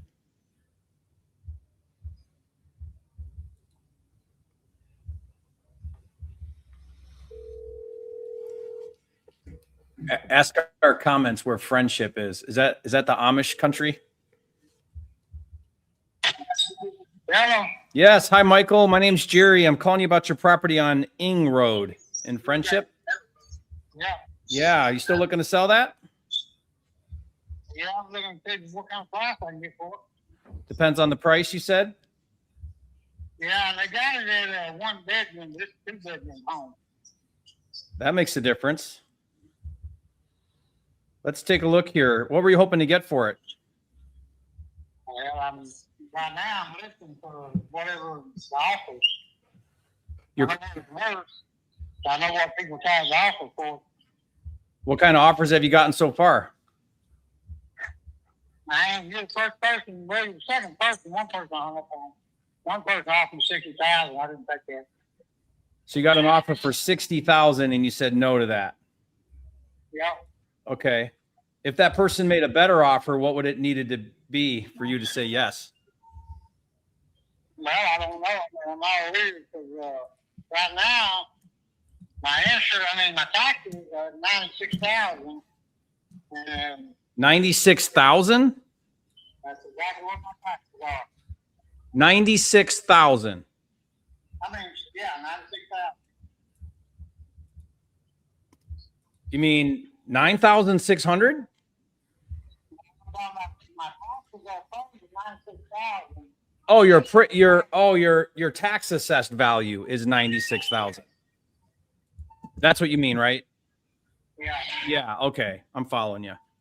Yeah. So the tax assessor number is 96,000. Well, help me understand what's going on. What are you trying to do here? Why are you trying to sell?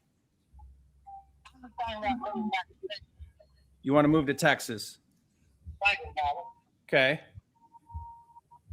It just depends on what I get down here. It ain't something I have to do. It's just something that my wife thinking about. We get married. Yeah. It's something we're thinking about. All right. How long have you lived in this house? 7 years. 7 years? Okay. It's built in 1940. You're on half an acre. 2-bedroom. You said it's a 2-bedroom? No, it's more than a half an acre. It's a whole acre. Oh, okay. Online it says it's half an acre. You're saying it's 1 acre. Okay. Yeah, it's got a little pasture up on the side of the fence. Do you owe anything on it? Nope. Okay, so you owe it free and clear. Your tax assessed value is 96. I mean, if I bought it as is, so you just leave whatever you don't want, close whenever you want, no commissions, no closing fees, super convenient, super easy. What would you want for an offer like that? What would you take for an offer like that? Yeah, I'll pay the closing fees. I mean, like net cash in your pocket. What would you want to see to walk away? I'm not going to tell you what I want because I might offer people less and could have got more. Yeah, I get that, but I'm in the same business of like buying houses, not appraising properties. You know what I mean? I guess here's the way I'm thinking about it. I could go down the rabbit hole to try to figure out like a number for this that makes sense. But if I'm not even close to where you're at, then I just wasted all that time and wasted all your time. But if you tell me a number that you'd be happy with, that'd be a win for you. If that's in the ballpark, then, you know, I'll sharpen my pencil and see if I can do it. Well, I'm at 90,000. You're at 90,000. Okay.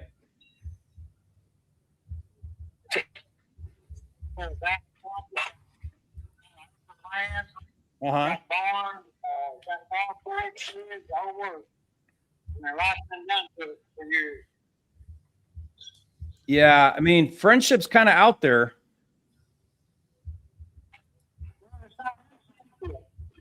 Say that again. Friendship address is in Dyer County, and out there around there, there's new homes. You said they're building new homes all around you? Yeah. Well, you know, for me to come in with cash, I'm going to need a little bit of a discount off of the, you know, assessed value, right? What are you talking? I mean, I'm sure if you talk to other investors, you'd probably be somewhere in the 60 to 70s.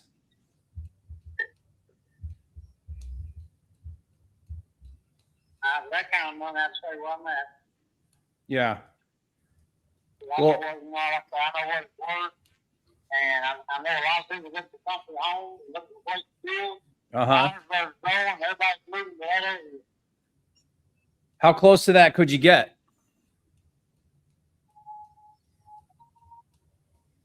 Let me talk to my wife, and I'll call you back on it. What's your name? Jerry. Let me talk to my wife, and I'll talk. Right now I'm at work, and I'm on the fourth floor trying to get a welding job, and right now I'm not in thinking mode. Yeah, part of the challenge is you're only a 2-bedroom. So I'm looking at homes, you know, like if I bought it, I put money into it, I fix it up, and I sell it to make money as an investor. you know, part of the challenge is it's only a 2-bedroom. So that makes it a little tougher, you know? Yeah, I understand. Like I said, let me talk to my wife and we'll talk about it. Is she there? We could get her on the phone? I'm on a phone call on the welding job in the middle of the shop. I'm at work. Okay. Gotcha. Yeah, I'm looking at a house that sold not too far from you on, it's called Bruceville Slab Road. Well, that might be a little far away. It's in Dyersburg. Is that close by? Yeah. Yeah, it's right there. I don't know if it was I think it was a 2-bedroom. It sold for $60,000. There's another house that sold for $123,000, but it's a 3-bedroom, 2-bath with an attached garage. You know what I mean? Yeah. So like I can get it done and I can get you the money. We just gotta make sure it's a good deal still, so that because if I buy it and I fix it up and sell it, I can't overpay. See what I mean? Yeah, but I want to get you a good deal too. So I'm just trying to find that sweet spot that works for both of us. Well, I'll talk to my wife and I'll see what we can do. Least we can do. All right. When do you get home where you can talk to her? I'll be home at around 5 o'clock. 5 o'clock? Yeah, but I can talk to her tonight and call you back tomorrow. Okay, save my number. I'm going to be on the phone talking to sellers like you for another little while. I might check back with you in an hour or so, okay? Well, she won't check it. She won't be home tomorrow. Oh, okay. Okay. Tell me though, if you talk to her, what is it you're going to talk about? The lowest you can go, or what is it you're going to talk to her about? Yeah, she don't even really want to say that. She don't want to move today. Oh, well then, yeah, you got a problem because you're not moving if she doesn't want to move. Oh, yes, I will. Okay, you wear the pants? Yeah, I've also got to talk to my nephew and see what houses are going for out there. Yeah. But I'll be back for you and I'll save your number and I'll call you tomorrow probably about 12 o'clock. 12 o'clock tomorrow? Yeah. Okay. All right. Sounds good. Thank you, sir. Oh yeah, we're cooking today. It's not terrible. It's not terrible. Listen, we're cooking today. We're talking to actual sellers, motivation today. Yeah, this feels different, right? Yeah.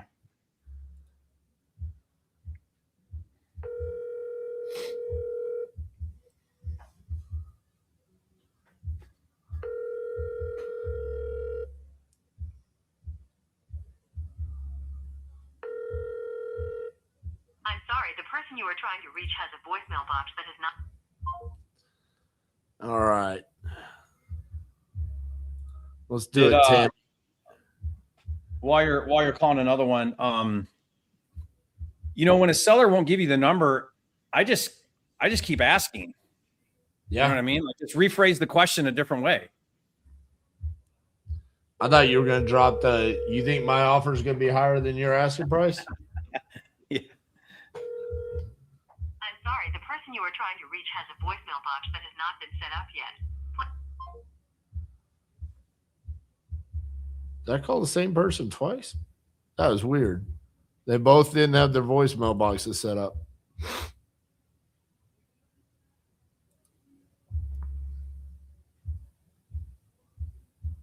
They're also both in pre-foreclosure. Shocking. Yeah, that's I call that the ostrich effect, head in the sand. Hello? Hi, is Angel there?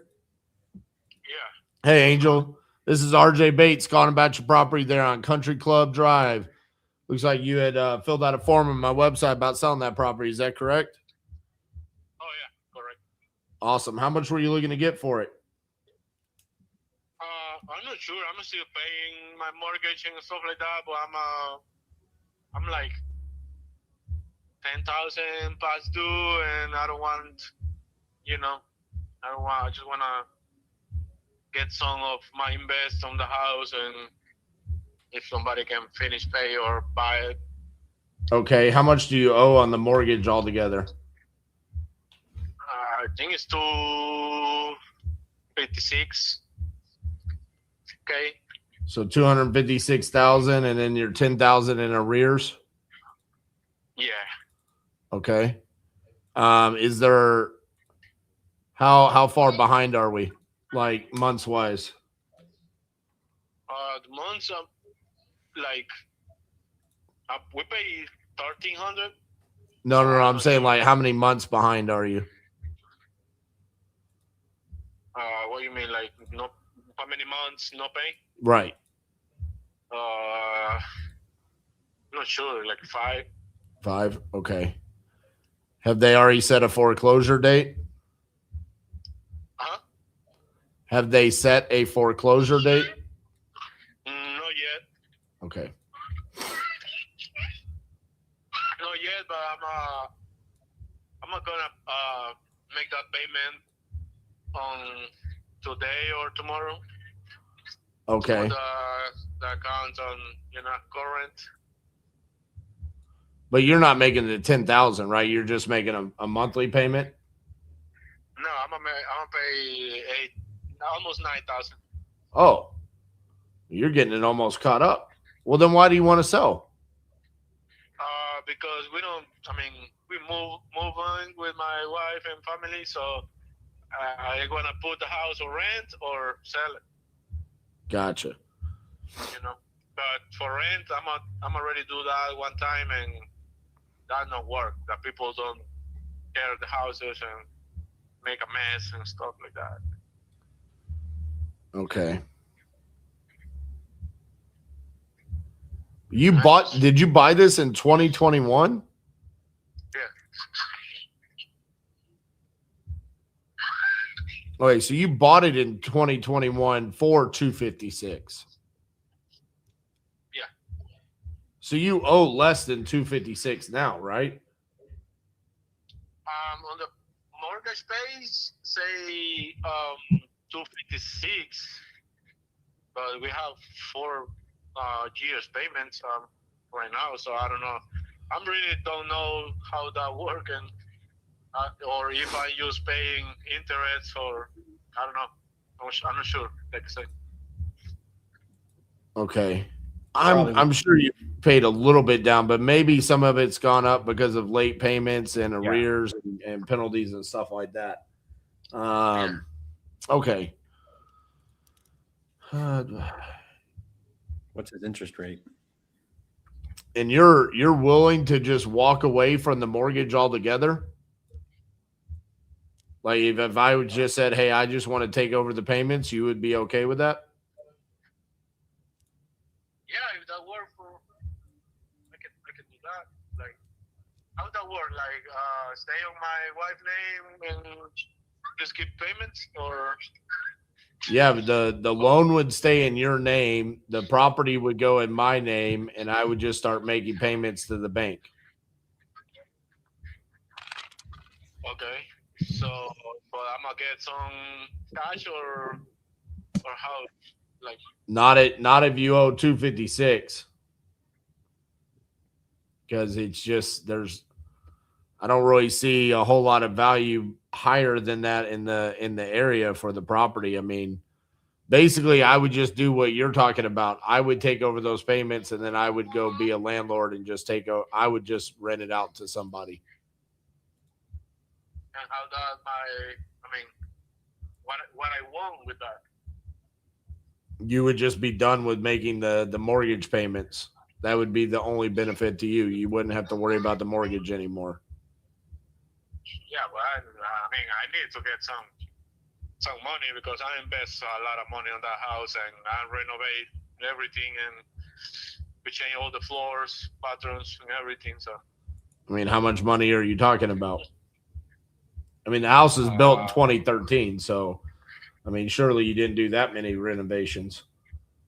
Oh yeah, I'm gonna change all the floors. I'm gonna take all the carpet. I'm gonna renew the kitchen, put the countertops, quartz, tile, backsplash, stuff like that. got three bathrooms. You remodeled the whole house. Oh yeah. So how much money are you wanting to walk away with? I'm not sure. I had to talk that with my wife, but Everybody's got to talk to their wife today. You're the third seller in a row we've talked to that said, I don't know, I got to talk to the wife. That's crazy. well, yeah, I don't have problems. I don't know. I hear you. Yeah. You know what my buddy says to husbands when they say that? I don't think so. He said, "What? You don't wear the pants in the family?" It's wild. I can't believe he says that to guys. I personally would never say that to a guy because sometimes when Jerry says that, I want to punch him just for the other guy. But no, listen. I think if you need to walk away with a significant amount of money, I mean, you need to just list this on the MLS and try to get your money out of it because, I mean, I wouldn't be able to give you a whole lot besides just taking over the mortgage. Yeah, but like I say, I don't know sure because we checking on the market and the house is like 300 and something right now. So I don't know. Was that according to Zillow? Yeah. You should ask Zillow if they'll give it to you. Because I can promise you they're not going to. They'll send you a realtor though. I mean, I'm looking at the pictures. I mean, it's a nice house, and I'm sure you've done updates to it and whatnot. But just for me, I mean, really, the only thing that I would be willing to do would just be to kind of take over that mortgage. Anything else outside of that, it's just not going to be a good fit for me. Yeah, I understand. I mean, everybody had to get some profit on. Right. But like I say, I mean, I put a lot of money on that. I'm gonna do a fence. If you check the pictures with the house don't have a fence before, because that picture is before the storm on 2021. Right. So that 2 trees on the back of the backyard is not there anymore because the storm fallen down. So I'm gonna make the fence. I'm gonna do a lot of renovation inside the house. I got you. Well, yeah, man. I think that in order for you to get what you want out of it, you should just hire a realtor. Yeah. So, all right, Angel. Well, I appreciate your time, man, and best of luck with that. Okay. Okay. Thank you. All right, man. Bye-bye. What would he get retail? And not even close. Honestly, based off of the comps, about what he owes. Then he's got no choice. You either lose it to foreclosure, sell it sub 2, or because you can't sell it on market, you're going to have to pay commissions and closing fees. But here's the wild thing, Jerry. He's making the payment to catch up the arrears tomorrow. He says, I'm making a $9,000 payment tomorrow. You know, the right advice would be not to do that, but don't give him that advice.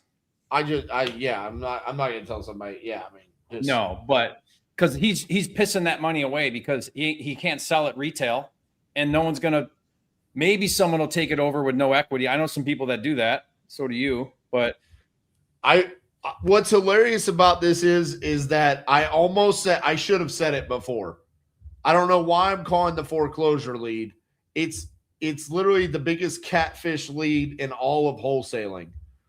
I'm in foreclosure. I must be distressed. Please call me to buy my house for a discount.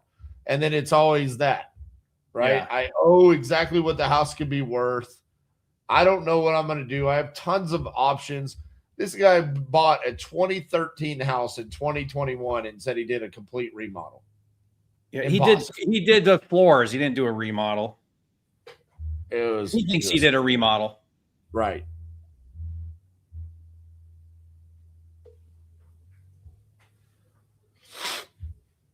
I'm doing number 12. Okay. Does anybody know where Tupelo? Tupelo. Okay. Fairly certain there's a famous golf course there that the PGA plays at. and I think there is also a casino. The mailbox is full, and there is. It was Elvis Presley Drive. Where? Oh, that one. Yeah. What you call it? Yeah, I didn't even look at that. Elvis was born there. Wow. Look at that.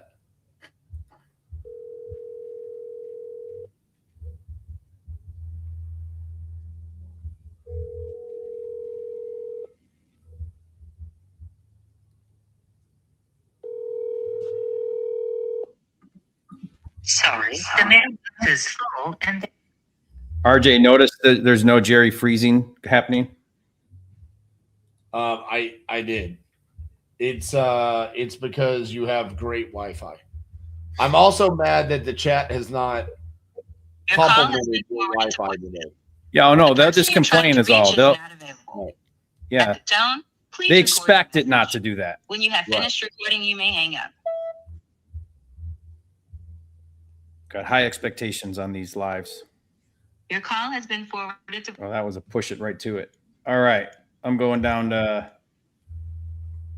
looking for a quick sale. We'll see.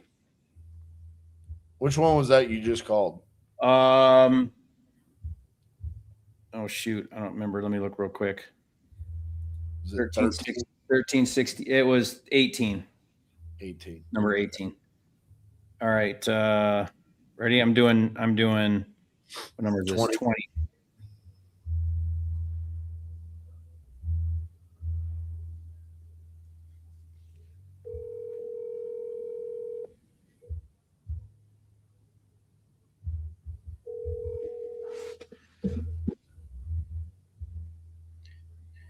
RJ, I think you pronounced that last guy's name wrong too. It wasn't Angel? Nope, it was Angel. Telephone number 4172316. Am I right, guys?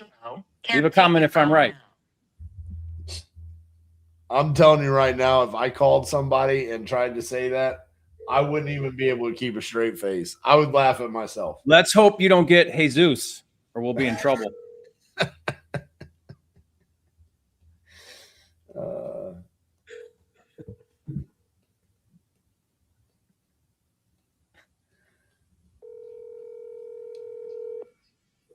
Telephone number. Okay, I'm doing 21. All right.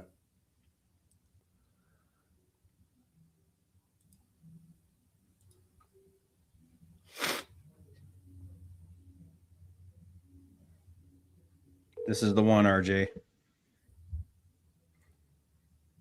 Man, if y'all have never seen me talk to a Spanish-speaking seller, it is classic. You know, talking slower doesn't mean they're going to understand you either. I know. And neither Cassie let me know that you can't just say bueno to everything either. She then translated some of the things that the seller said to me, and I was like, good. Logan is not available. Good doesn't count either.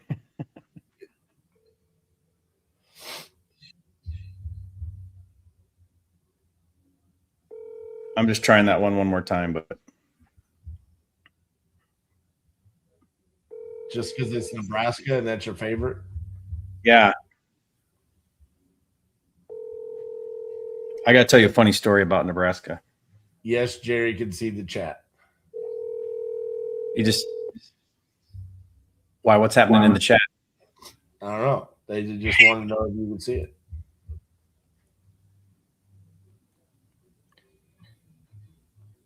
That was Bryce's moment. That was his one question he wanted to ask us. That was it. Any question?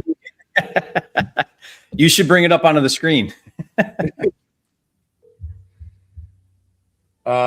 definitely voicemails. Hello?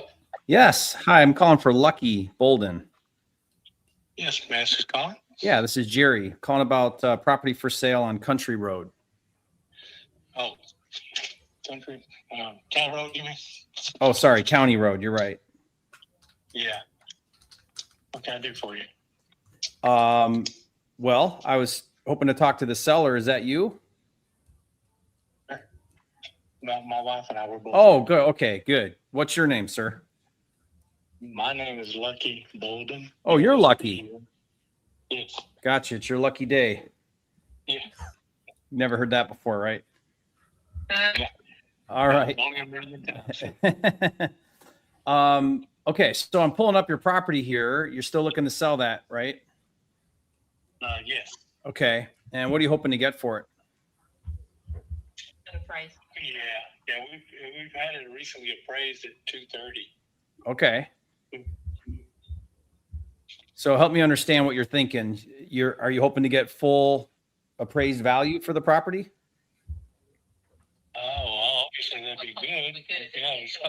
Yeah. Hopefully as close to that as possible. Gotcha. Well, so there's a couple ways to go about that.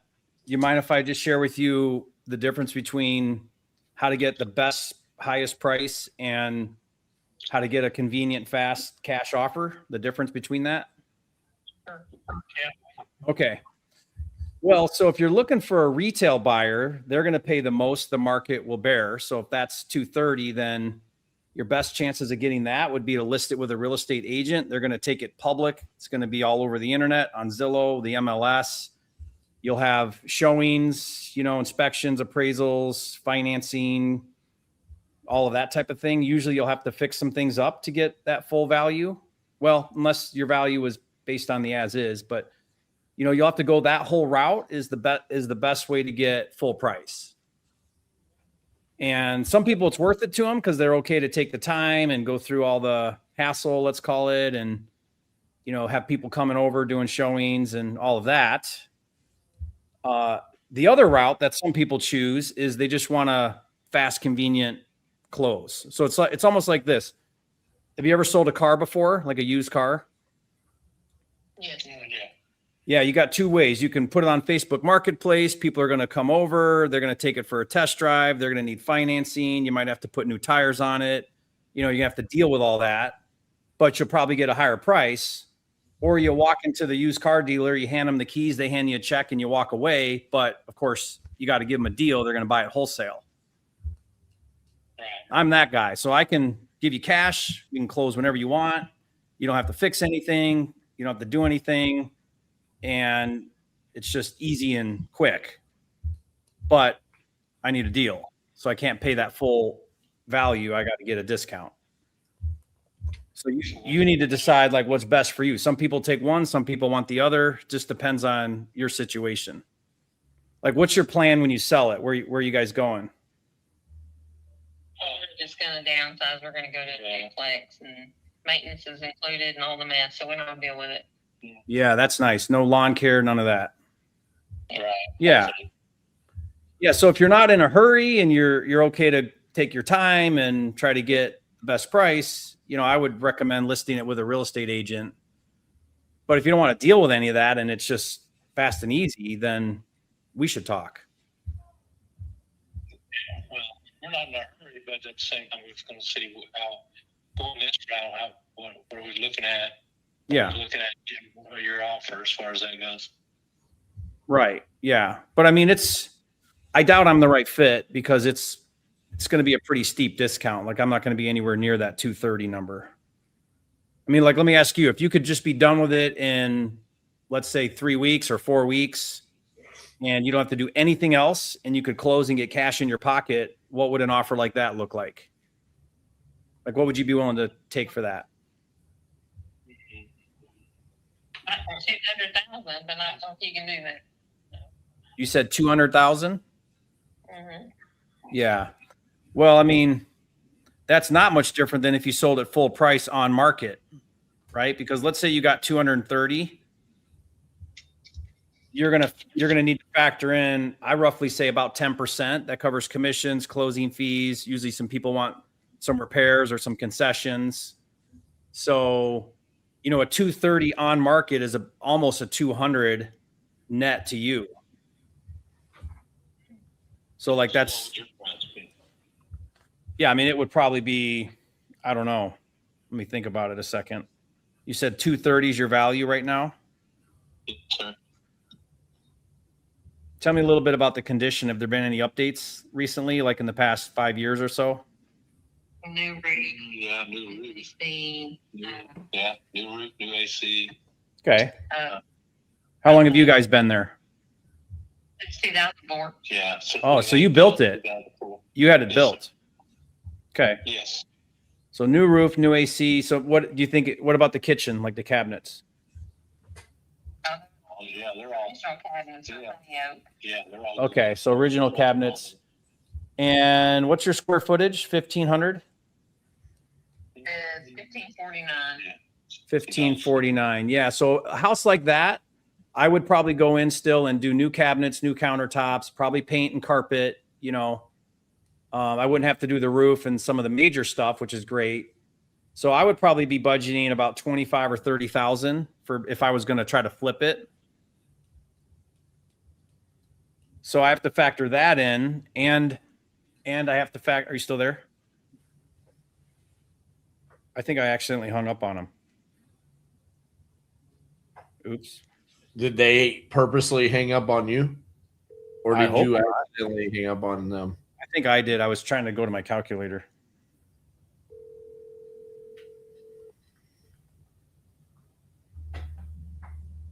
That's what happened to me last week too. Hello? Yeah, sorry, Lucky. I think I hung up on accident. I was. No, I don't, either that or we got bad storm rolling in too. Oh, so okay. we got something to do with that. Okay. Yeah, you were there 1 minute and gone the next. So, Yeah, we were listening to you. And okay. Yeah. So let me tell you how a flipper thinks, just because for me, it's just all numbers, right? So if the numbers pencil, then I move forward and do the deal. And I just like to be transparent with sellers so you understand exactly where I'm coming from. You know, if your as is values 230, I think if it was like totally updated, it could probably get a little more. Like I'm showing a range here of probably 250 to 270. You know what I mean? Because it's got all the updates. So let's just go with 260, you know, for round numbers.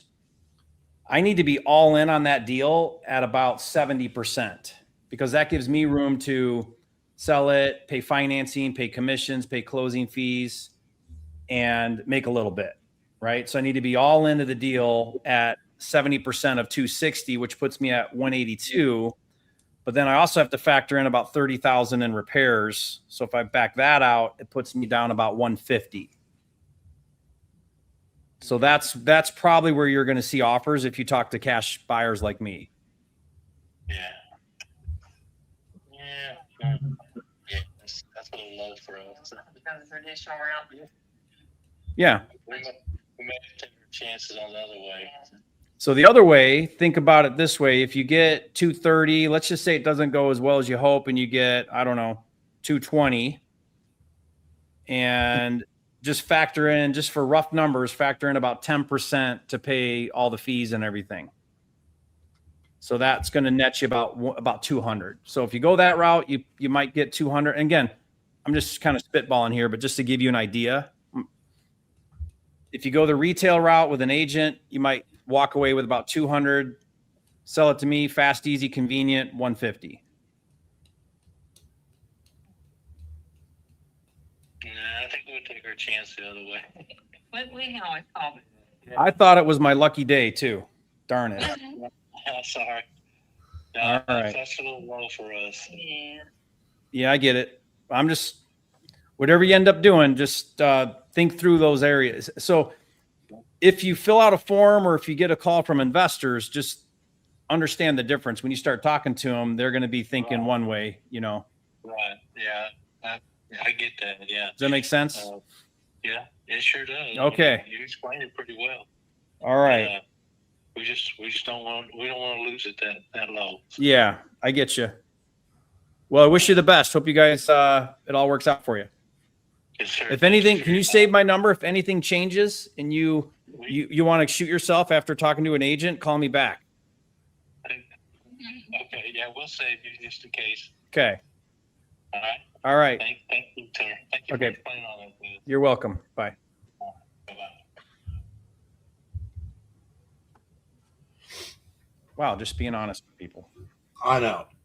So this question has popped up on every single one that the seller wanted too much, and we've educated them. Like, you guys want us to pitch a novation. Just so you guys know, if we pitch a novation, we still have to make money. Yeah. What number am I going to be at for a novation? Right. If the retail number is 230, what number do you guys want me to be at on a novation? I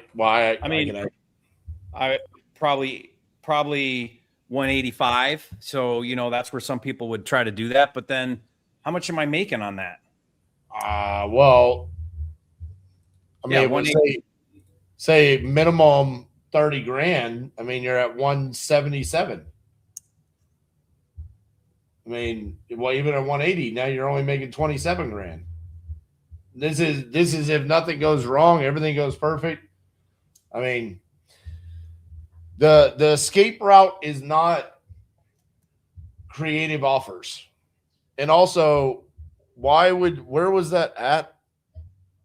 What that was Mineola? Mineola, Texas. I mean, what are the days on market? Yeah. Why you know?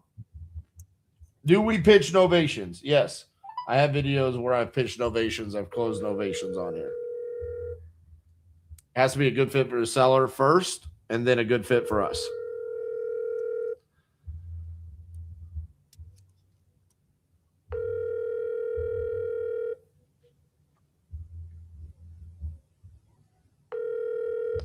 I'm sorry. You can't leave a message because the person you called has a voicemail box that... I'm sorry. That person's going to have to pick up the phone then.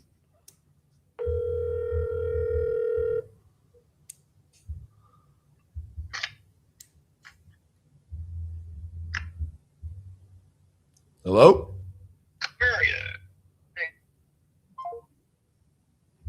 Try again. Third time's a charm. Sounded like he answered. He did.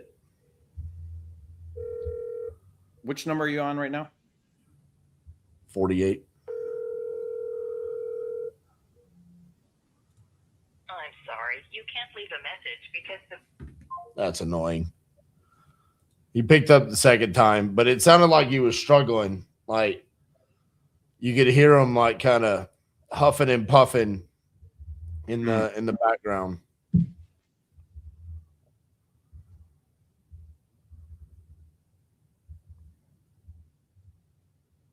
Well, he answered, so that counts as your turn. Sorry, RJ. Get out of here. You're rejected. All right. Well, it is your show, so you're the one that can kick me out. I can't kick you out. So come on, Holly.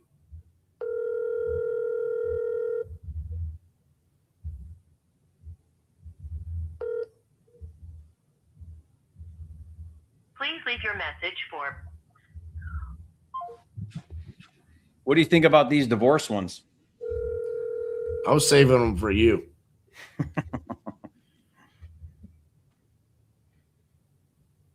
You know, I probably know why. Go.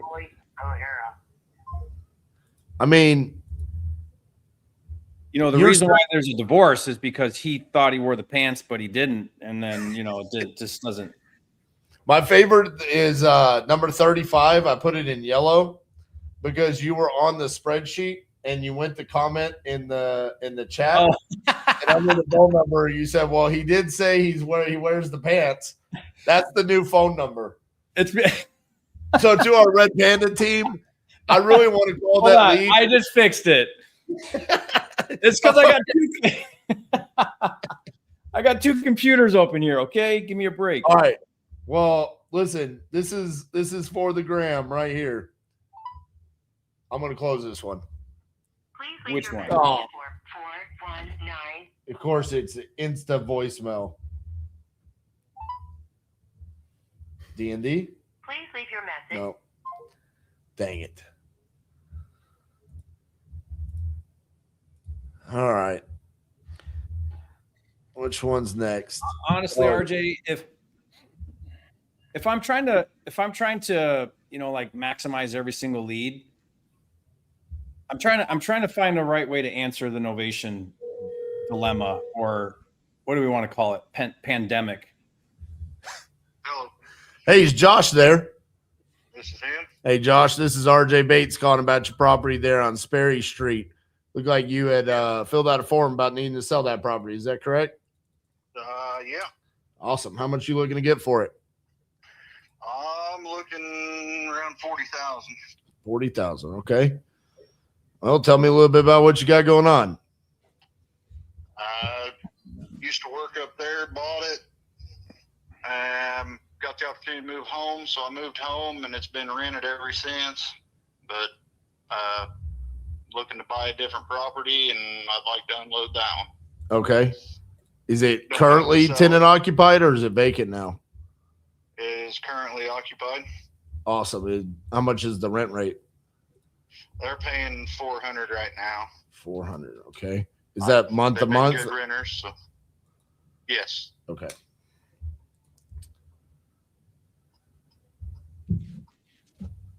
How'd you come up with 40? That's what I paid. Gotcha. That was a long time ago, or I don't know, 2010. So something like that. Gotcha. Does it need any repairs done to it, considering it's been a rental for so long, or have you been keeping up with it? I mean, it needs a little fascia around the outside, some paint. I mean, the floors show wear, but it's not a beat up piece of shit. Gotcha. I was actually hoping it was in worse condition. Just I wanted it to be a little bit beat up, you know. I mean, it's not perfect, but it's a decent little house. Yeah. And it's only 896 square feet, right? About that, yeah. Yeah.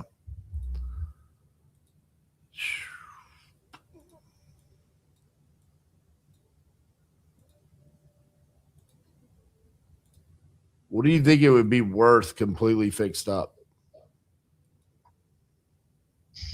Oh, I don't know. I'm not real estate.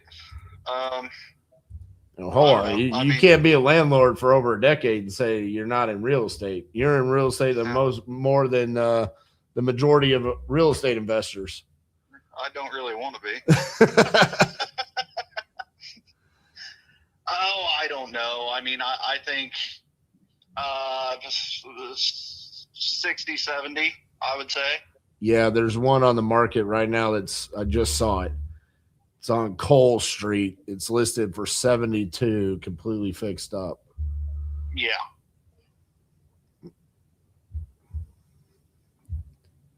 Yeah, that's pretty average. And I think I've looked at that one, and I don't know that I'd call it completely fixed up, but yeah. How does it compare to yours? I mean, it's fresher.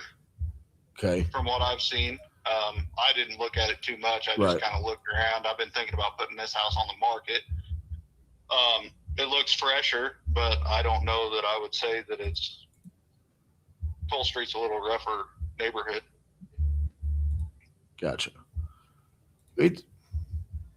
Okay. Just because it's like the main little drag there, is that what you mean by that? Yeah, I mean, Bushnell's not I don't know.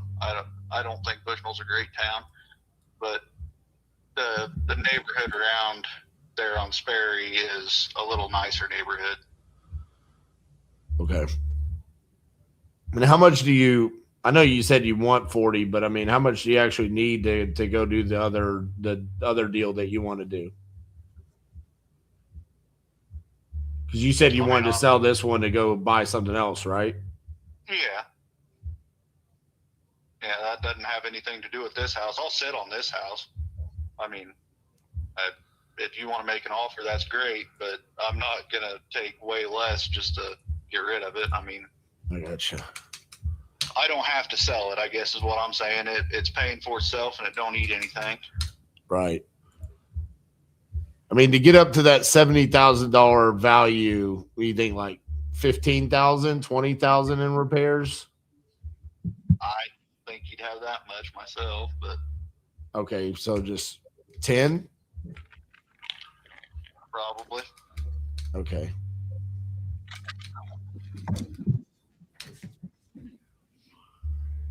I mean, you got how much wiggle you got in your worm? I mean, I can wiggle. I got some room, but Like 25? no, I don't have that much. I'll put it on the market for that. Yeah.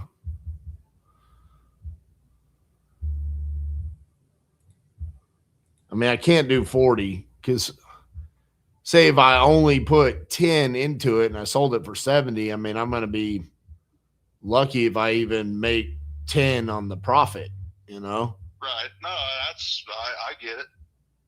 And I just put it out there to see what, I mean, shooting my shot. Well, I shot my shot. It, then that's fine. I shot my shot. I can't go that low. I know. Reshoot. Shoot again. Nah, shit. I don't know.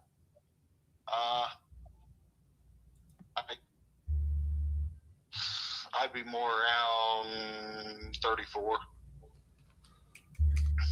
Okay.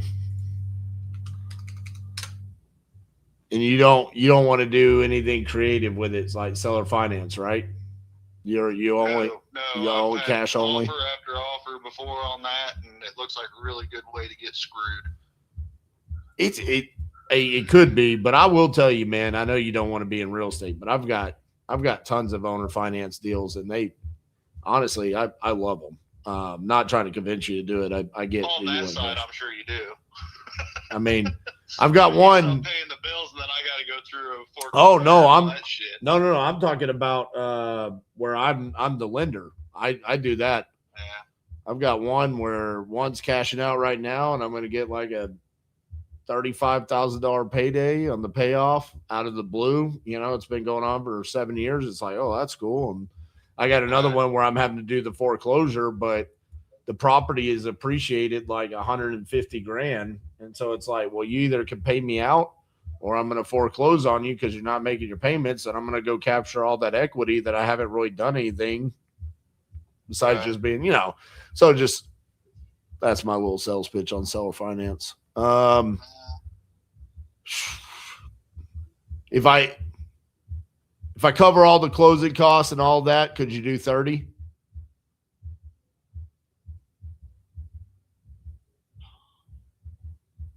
That'd be tempting.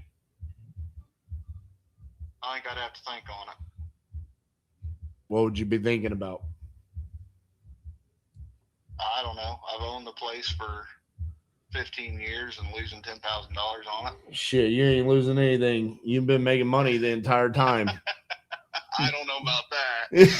You just said it pays for itself with cash flow this entire time. It does. It does. I mean, the difference is $4,000. I mean, that's, you know, 10 months of rent. Yeah, well, I mean, it's 4 months. Well, if it's only $4,000, then why don't you pay me the 34? Because I'm buying this sucker. I'm the new guy. I ain't got 11 years of rental, you know, history with it. Yeah. Nah, I don't know. I don't think I can. I don't think I can do that. Maybe after it sits on the market and doesn't sell. But I think right now I better try to sell it.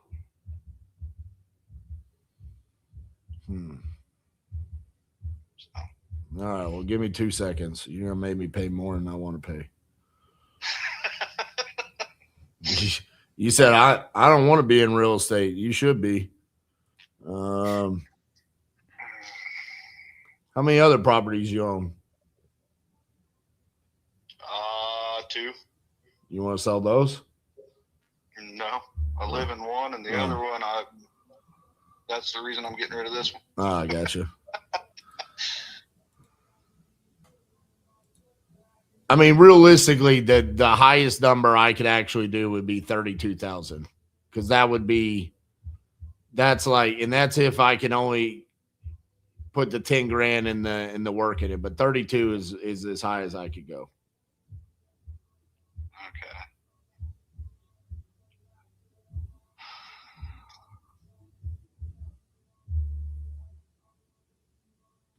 I don't know. I'll talk it over with my wife and give you a call back. Man, you are the fourth guy in a row that has to talk it over with his wife. I don't know if there's something in the air today or what's going on. Ask him if he what would be the difference there? I mean, if I told you 34, you wouldn't say you need to talk to your wife, right? Yeah, probably not, but So it's the 2 grand. well, you got to think you're beating me out of $8,000 there. Well, that's not Where I true. started. That's not true.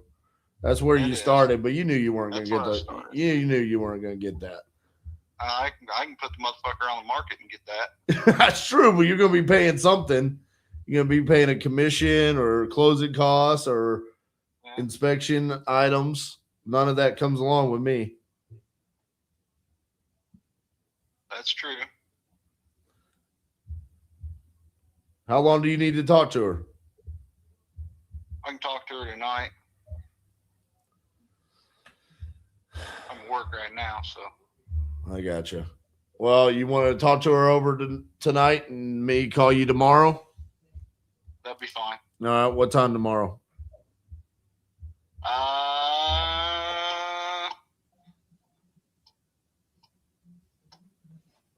Mid-afternoon sometime. Okay. All right. Save my number. I'll give you a call tomorrow about 2:00. Okay. Okay, that'll work. All right. Thank you, sir. Bye-bye. Thanks. Bye. Man, Man, that guy was busting your balls the whole time. I know. I don't really understand why it was over the 2 grand either. Hey, Jer. I just got to check something, RJ. Hey, Am, if I want to sell one of our houses and I'm looking out for our best interest collectively, you know, as a couple and a family, can I sell it without having to have a conversation with you and make sure you're okay with it? Or like, what do I tell the person? No, what? You want to have the conversation about selling one of our houses without me? Yeah. Yeah, that's probably not going to fly. All right. Yeah, I don't wear the pants. it's a couple's thing. All right. It's a mutual. Sorry. Okay. Love you. Bye. Hey, bye. Well, I've been living in, you know, what's funny is I guess I should have told her all the houses I've sold without talking to her. Hey, listen. You need Joke's to take on you. You need to take that clip, okay? And then tonight, take her out on the farm and then turn your phone on and then be like, honey, I have a confession to make. I have sold 878 houses without your permission. Without talking to you about it first. And just see how she reacts. She has no clue. She doesn't have a clue. I have houses right now and she has no clue. Oh, that's amazing. All right. I'm gonna tell this person, don't tell me you got to talk to your spouse. Just right out of the gates. Like, Yeah, right out of the gate. hey, is David there? Yeah, this is David. You're not talking to your wife about this. Hi. I'm a call assistant recording this call for the person you're trying to reach. Please say who you are and why you're calling. My name is Jerry, calling about your property for sale on North Shore Avenue.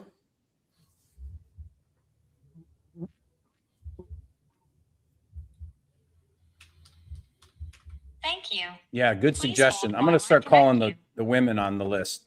They don't got to talk to their husbands.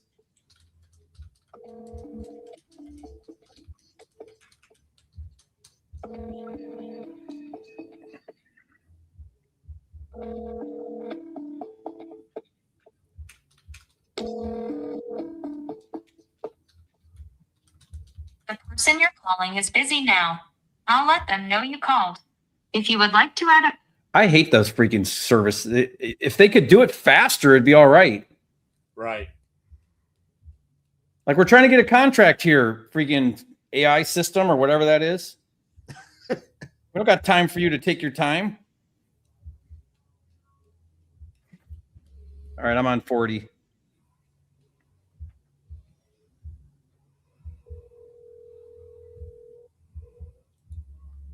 What was the one you just called? forwarded to voice. Right above it. The person you're trying to reach is not available. Good old Pennsylvania. I'm double dialing that one. Your Man. forwarded All to right. voicemail. Worst regulations out there, in my opinion. Yeah, horrible.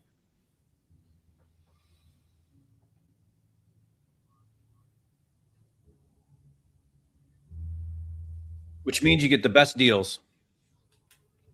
Record your name and reason for calling. I'll see if this person is available.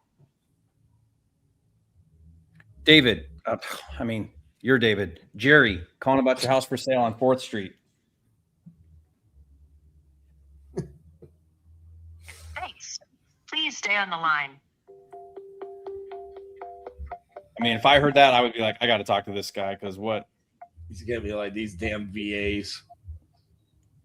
Never know how to. Yeah, hi, David. My name's Jerry. How are you?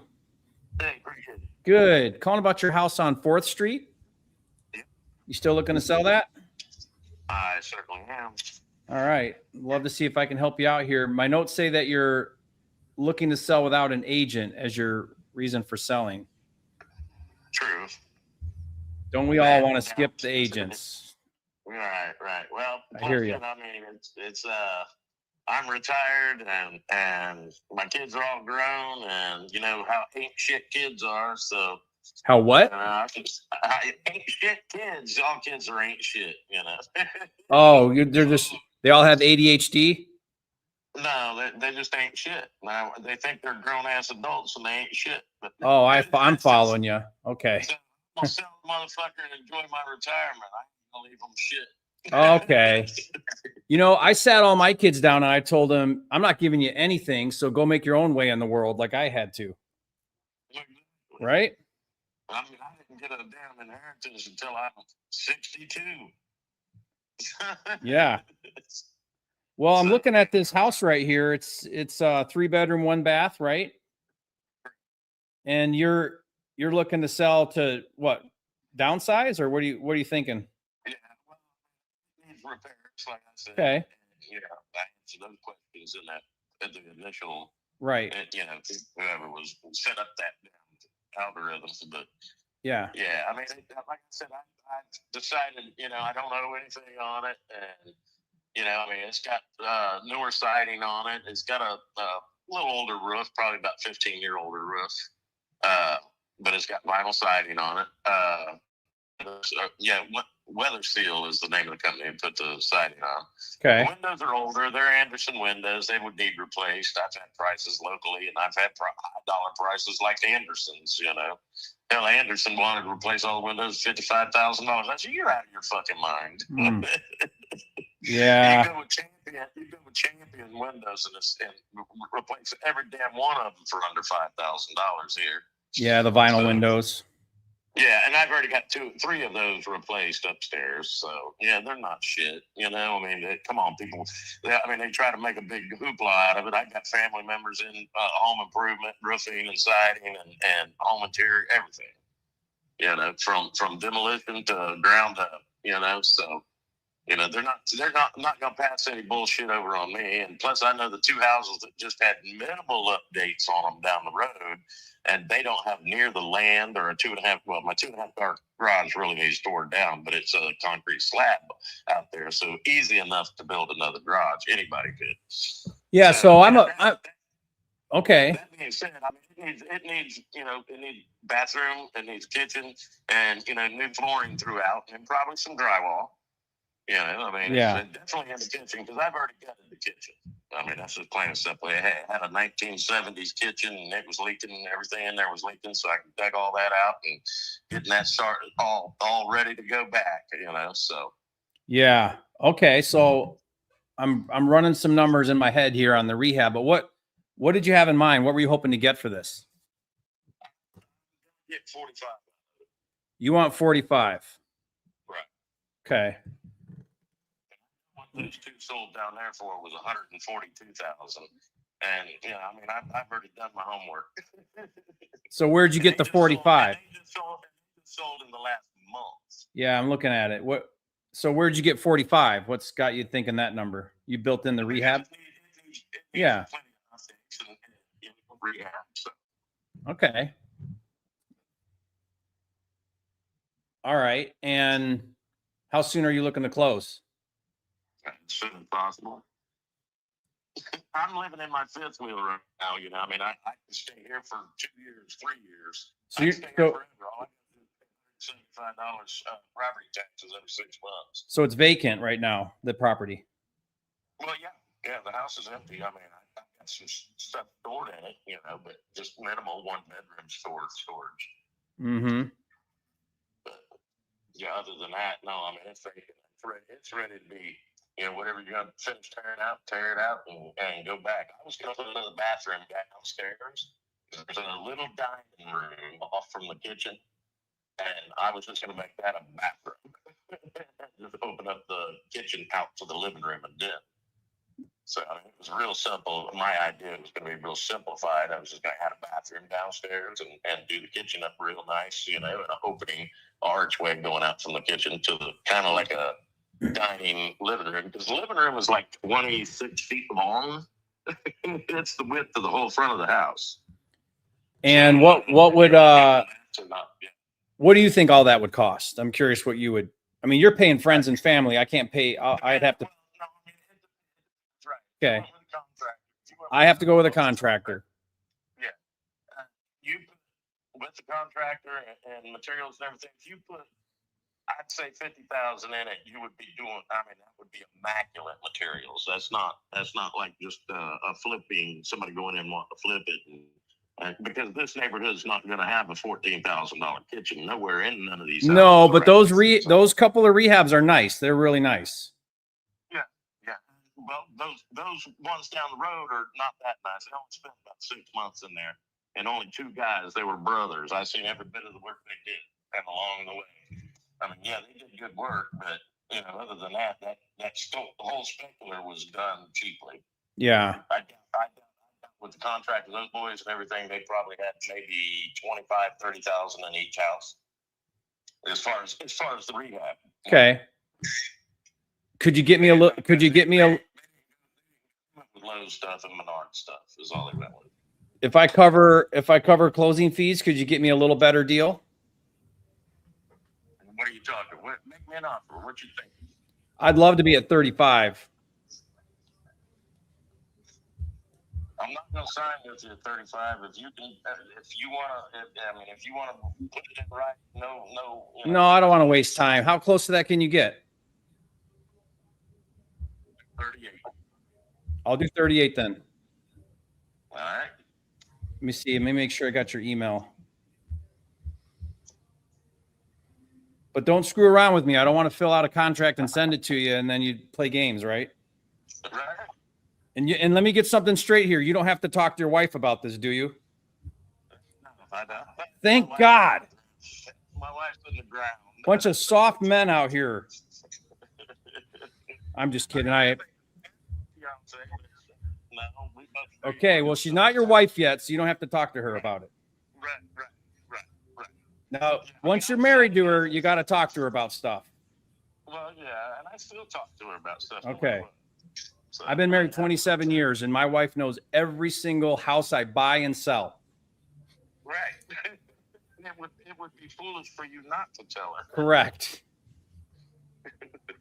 All right. I'm going to put this together at 38. I cover closing fees.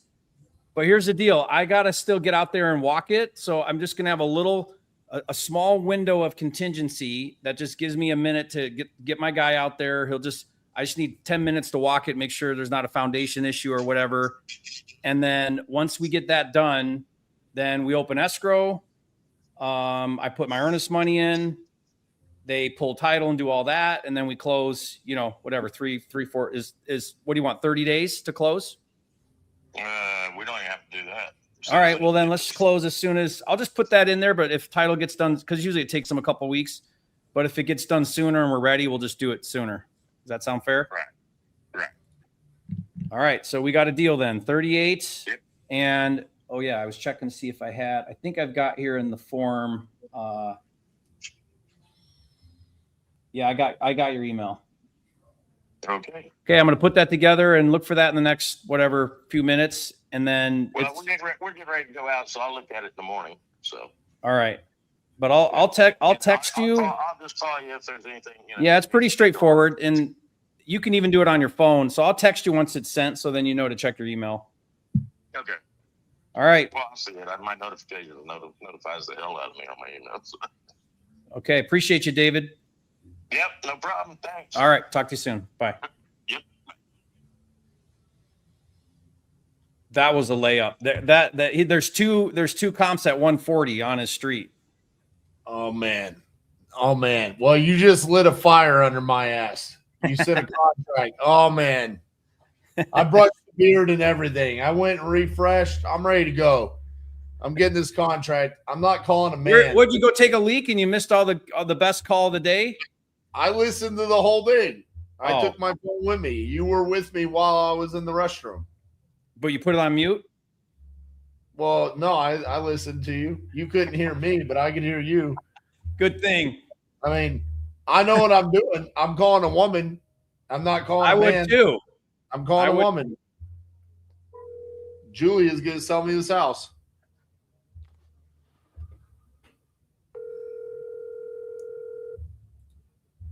Hello, Hi, is Julia there? this is Julia. Hey, Julia, this is RJ Bates calling about your property there on Gilbert Joyner Road. Looks like you had filled out a form about wanting to sell that property. Is that correct? That's correct. Awesome. How much were you looking to get for it? I don't know. I have no idea. There's another mobile home, double wide on the property that needs to be repaired and stuff, but it comes also with 3 acres. Okay. Mine's a modular home with 3 bedrooms, 3 baths. Yeah, but I'm sure it needs updating. But I just put a brand new $7,500 air conditioner in it. So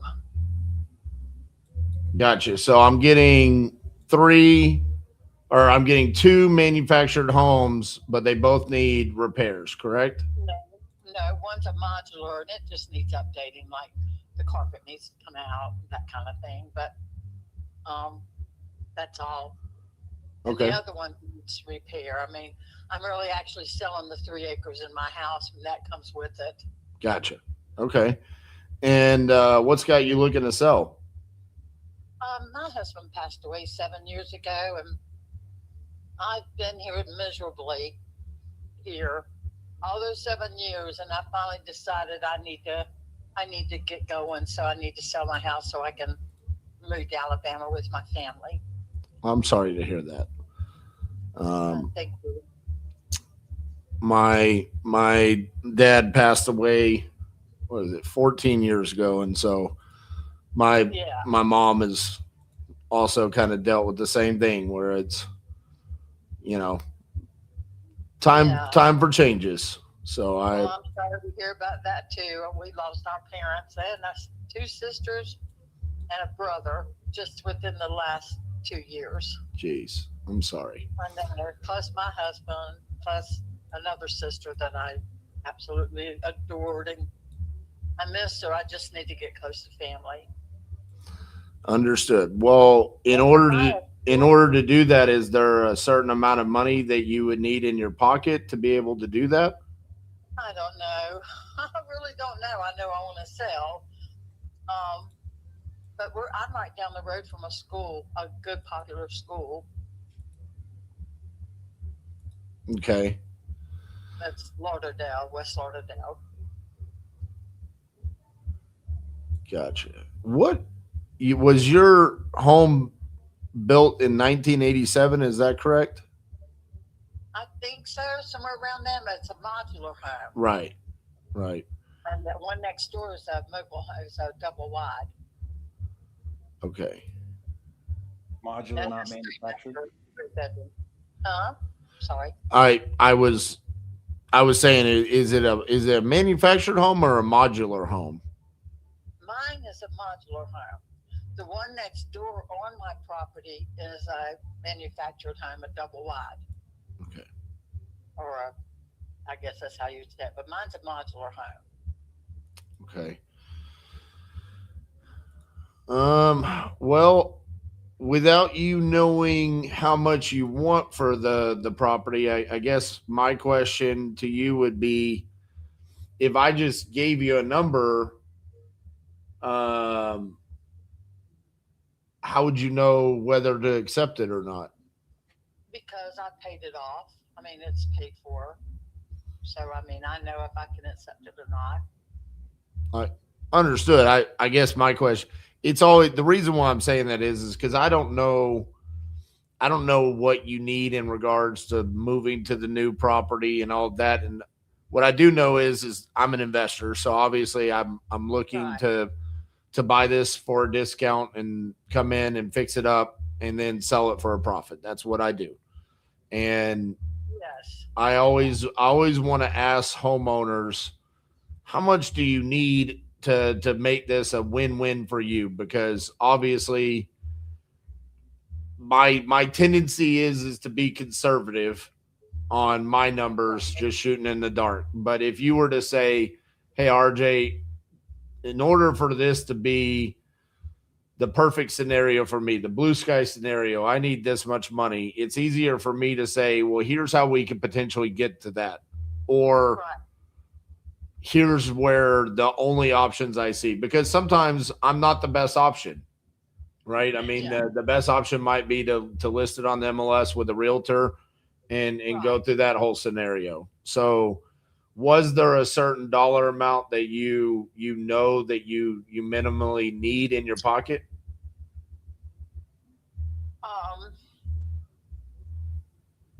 To get to another place, probably, I don't know. I don't want to undersay it. I don't want to oversay. I mean, I understand what your position is and what you need to do and why you're buying houses. But I could throw a figure out there and you could tell me. But I did just put $7,500 worth of air conditioner in this house just this last summer. Absolutely. And it's got a metal roof. It's got a huge screened-in porch, huge, all screened in. Well, I know we just met, but I will tell you, I'll just give you an example. I talked to a gentleman in Hollister, Missouri about 30 minutes ago, and he had heart surgery. He had a pacemaker put in, and he's in a position where he can no longer take care of his property and he needed to sell. And he said, I need $200,000 for the property. And I explained to him, there's no way in the world that I can give you $200,000 because the max that the property could be worth would be $250,000. Right. And so I explained to him that in order for him to get that much, the best thing in the world for him to do would be to try to fix the property up himself a little bit and then try to hire a realtor to go get that $200,000 or more that he needs. And then he continued to explain to me, well, that's not really an option because of his health. And that's when he kind of broke down to me what he really needed. And so his concern with wanting to take a lower offer from me was that he would not be able to find a property for the amount that I was willing to offer him, which was basically in the low 100s. And so the way that we were able to work out an arrangement, which we're going to connect tomorrow at 11 a.m. after he speaks to his wife, is that I will give him enough time to be able to find a place, and my team will give him the resources to be able to go find a place for that amount that we can offer. And we'll give him that time, whether it's 90 or 120 days, whatever that looks like. And so, but if he had not given me that, it would have been a very harsh, and to be honest with you, I probably wouldn't have been in the low 100s. I probably would have said 75,000.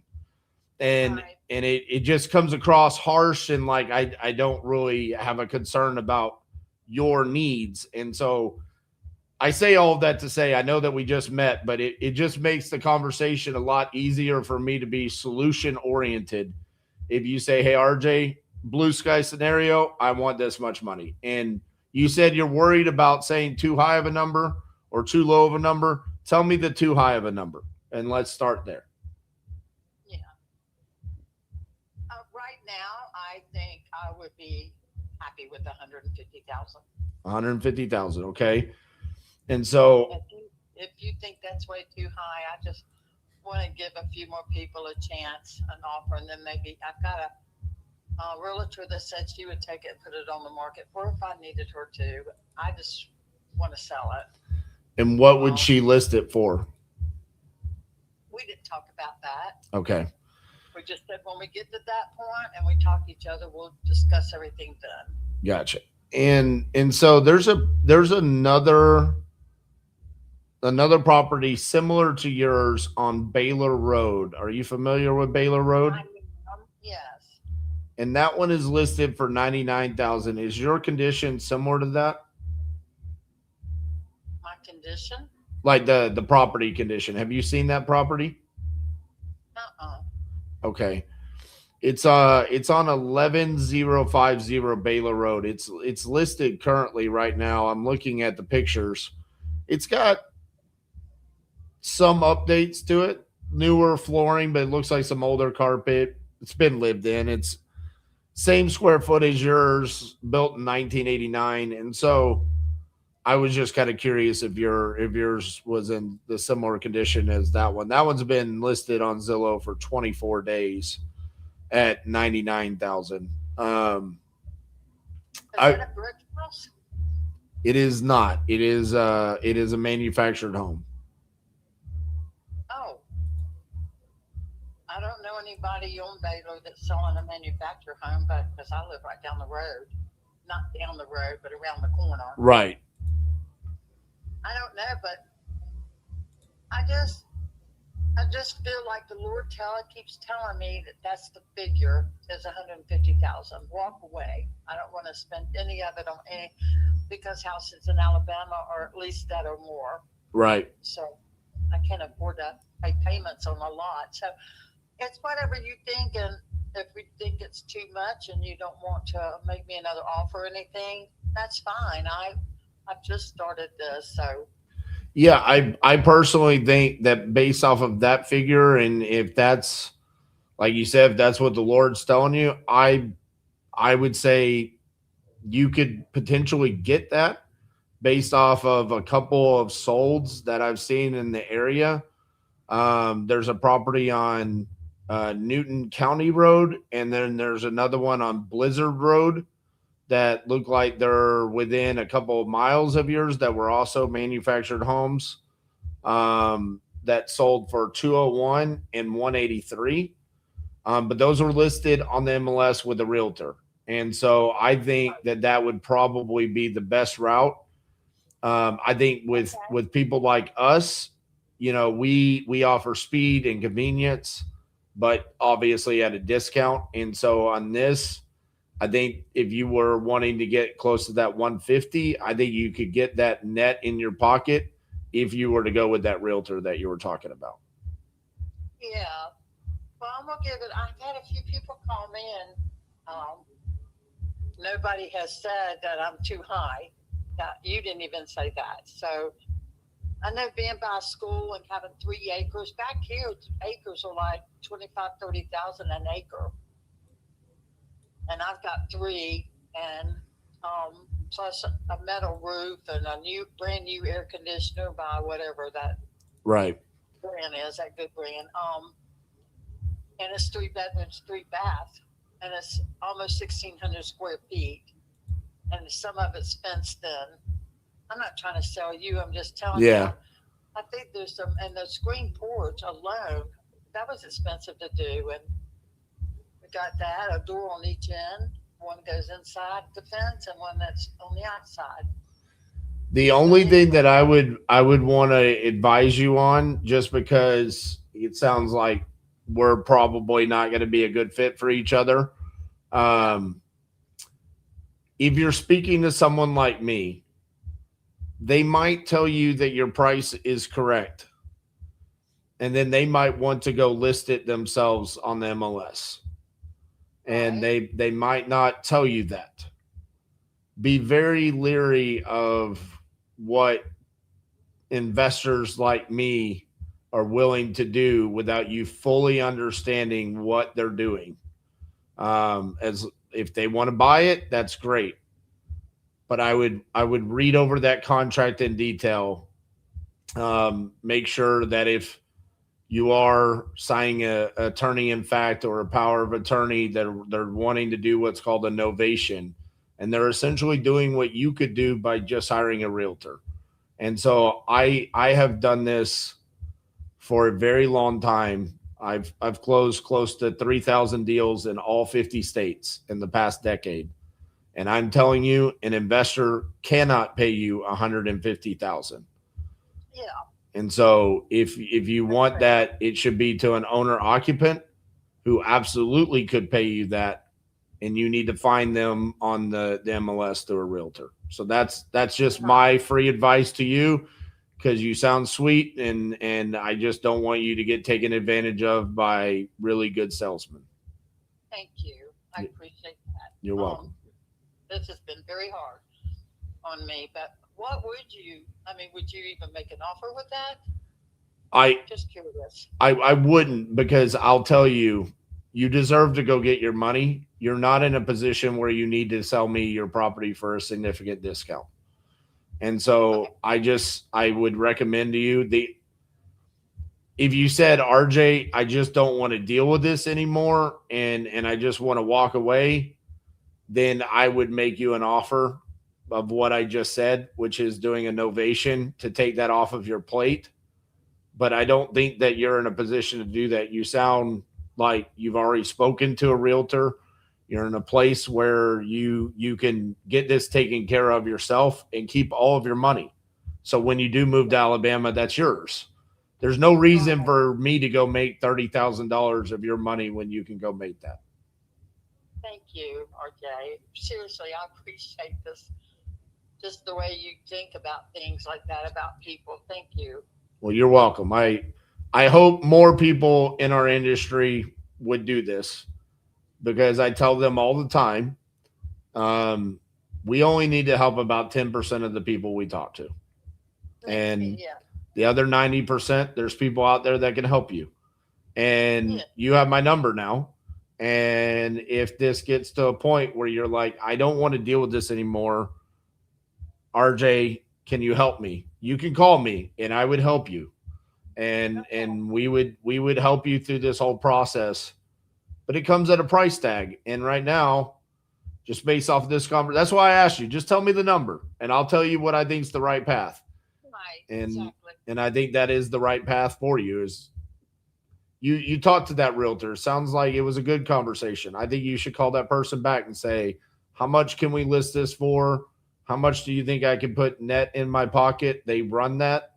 They will give you a breakdown of all the numbers, what the commissions look like and everything. And you would know what that net number you would be walking away with. And if you're happy with that, I think you should proceed that way.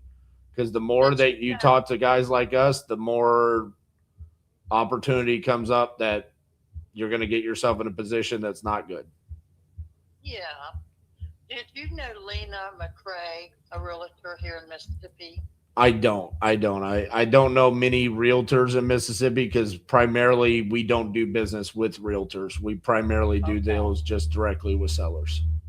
Well, somebody came and made an offer and I accepted, and she took us straight to the closing the next day. Really?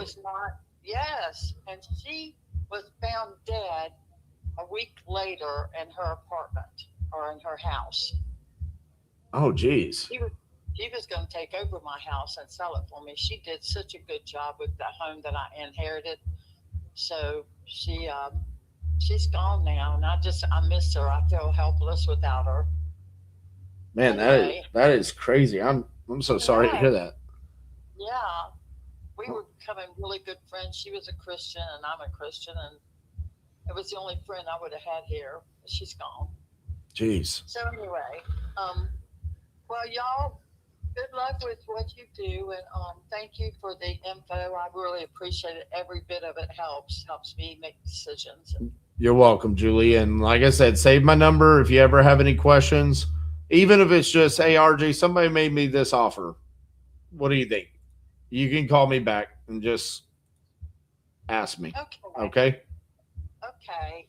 Well, if you change your mind and want to make an offer, you call me back. Okay, Julie, I will. Thank you. RJ. I appreciate you. All right, bye-bye. Bye-bye. Well, she was so sweet, and I totally wanted to buy her house for like $50,000. That's how you handle things in this industry. Imagine if that's how we treated everybody who wasn't a good fit. Yeah. You know? And you know what's crazy about that, Jerry, is sometimes on these lives, you know, everybody wants to see the close. Yeah. But what we've seen today is a really good snapshot of what this business actually looks like. Solid, highly motivated sellers. They need to talk to their spouse. Is the spouse available? Spouse is not available. Okay, so these are going to be follow-up calls. Yeah. Those are good leads. Yeah. This right here, that's a good lead. You know, she wants a quick sell. It's owner occupied. She's moving across state lines, but she wants to cash in all of her equity. And so with that call, if you do that 100 times this year, you will receive 5 to 10 callbacks from people saying, I want to do business with you, just based off of the fact that you're so different than everybody else. And I mean, I'm seeing like these questions that are asking like, hey, what's your guys' take on Red Panda? I mean, are you kidding me? We've been on the phone less than 3 hours. We're having quality conversations. I would do this for 3 hours. If I did this for 8 hours, 10 hours a day, I'm signing contracts every day. Absolutely. Because a lot of these conversations are going to be contracts tomorrow, next week, down the road. This not even those. Not even those. If you and I went another 3 hours, we'd sign another contract or two. Without a doubt. Yeah. Well, I'm going to get a contract, Jerry. I'm not stopping. I mean, I don't know if you're trying to wrap up. I mean, listen, I get it. You got to go feed the pigs and stuff. But, I mean, some of us. Well, it's my turn, so I'm going to draw this out. Yeah. Go get you another one to just really rub it in. I'm having very wholesome conversations today, though. Gonna give you a hug, RJ, but yeah, you're not here for hugs. Hi,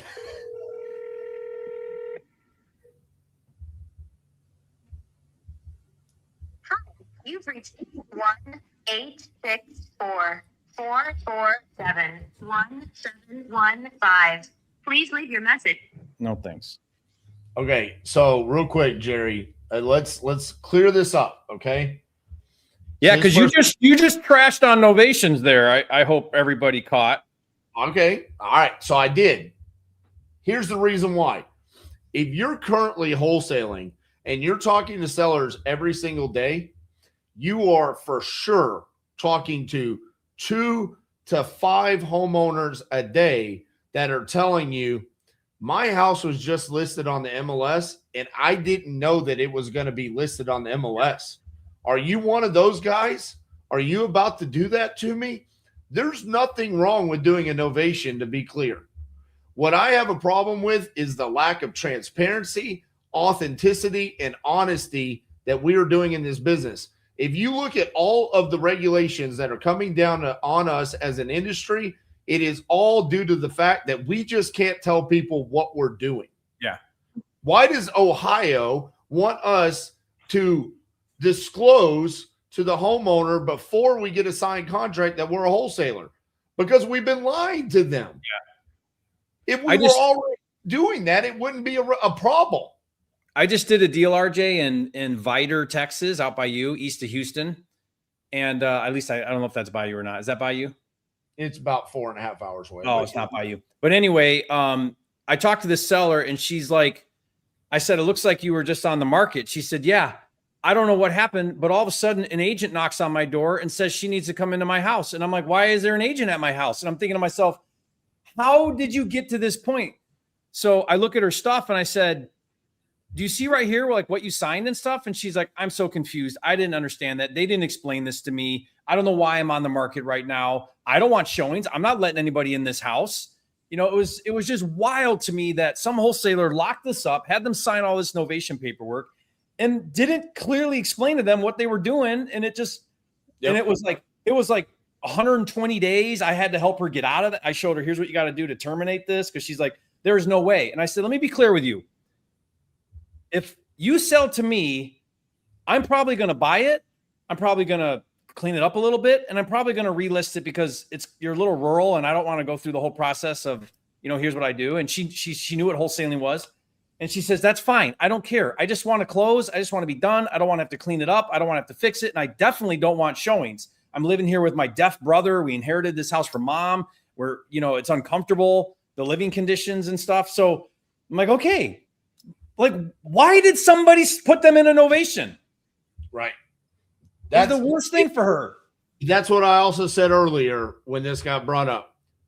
The first thing that has to happen is that the seller's needs and motivation needs to fit the solution that a novation brings.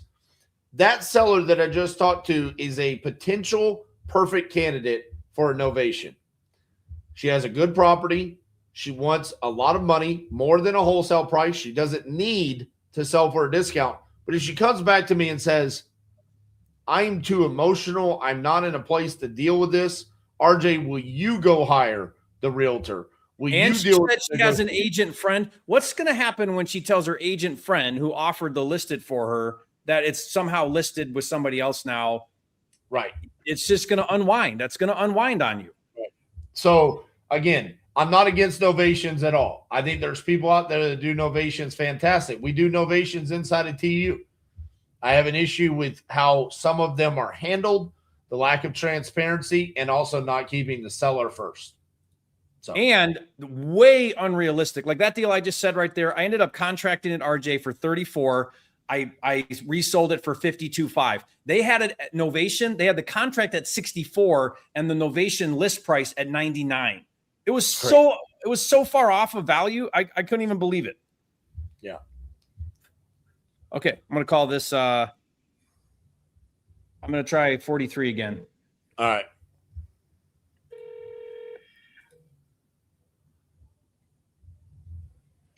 I really like South Carolina, anything South Carolina.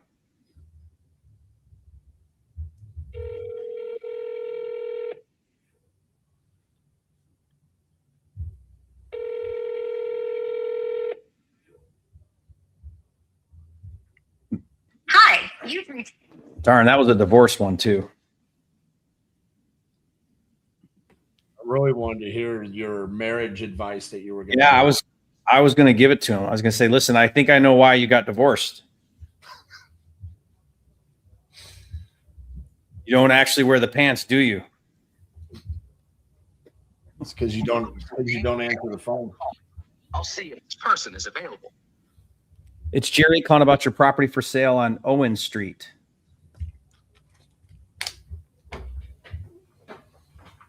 Thanks, Jerry Kahn. Please stay on the line.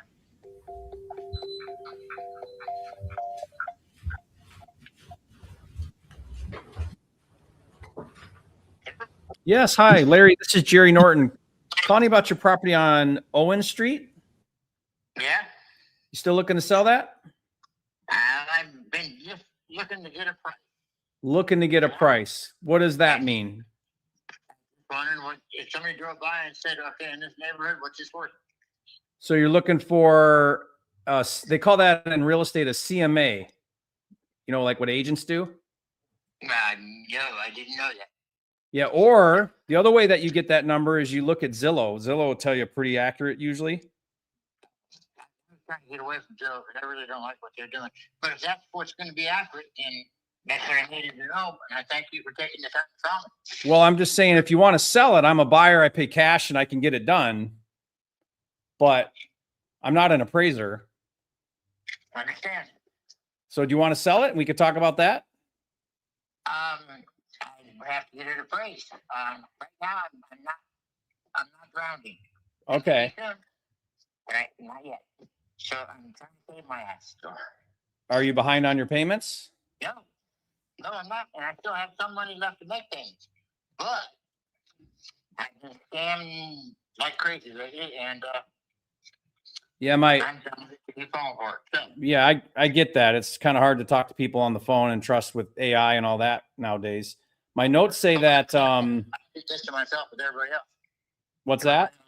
I'm not saying you. I just everybody else I talked to. If you were a scammer, I hate to tell you this, but you'd be late to the dinner. Anyway, if I come across something that tells me what this is worth, I'll get a hold of you. How's that? Well, I'll tell you what it's worth. It's probably worth $194,600. $194,600. That's what Zillow tells me. All right. Is that what is that what you want to get, or you? No, it's worth a heck of a lot more than that, but I can't really get that out of it. So, thank you for your time. All right. Appreciate that. Okay. Bye. Bye. His 2 bedrooms worth a lot more than that. Hey, I'm not an appraiser. I love that line. 9, 3, 7.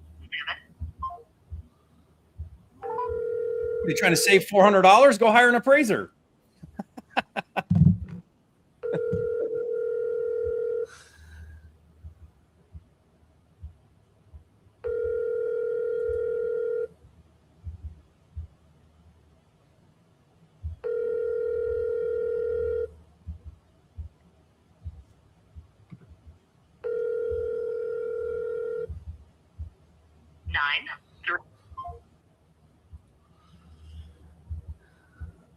I told the Red Panda team earlier today that I absolutely love their name, by the way. Why? Just, it's so random. Red Panda Leads. What does it, is there significance behind it or no? Not that I'm aware of.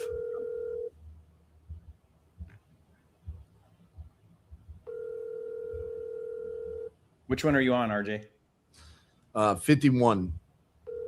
Ooh, you want the inheritance. Number 2, 2, Man, I did. All right, You're let me do that divorce. You're gonna have to do that divorce. Let me do the divorce. Golly. Okay.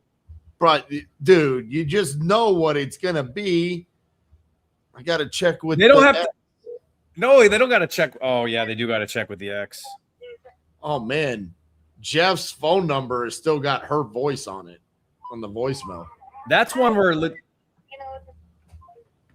man, he's got to change that. Yeah. Yeah, that's not going to be good. All right. Schenectady.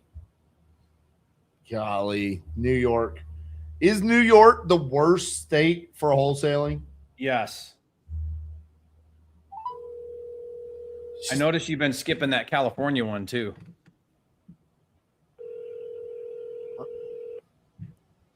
I'll go to it. Yeah, I'll do it. California's not bad.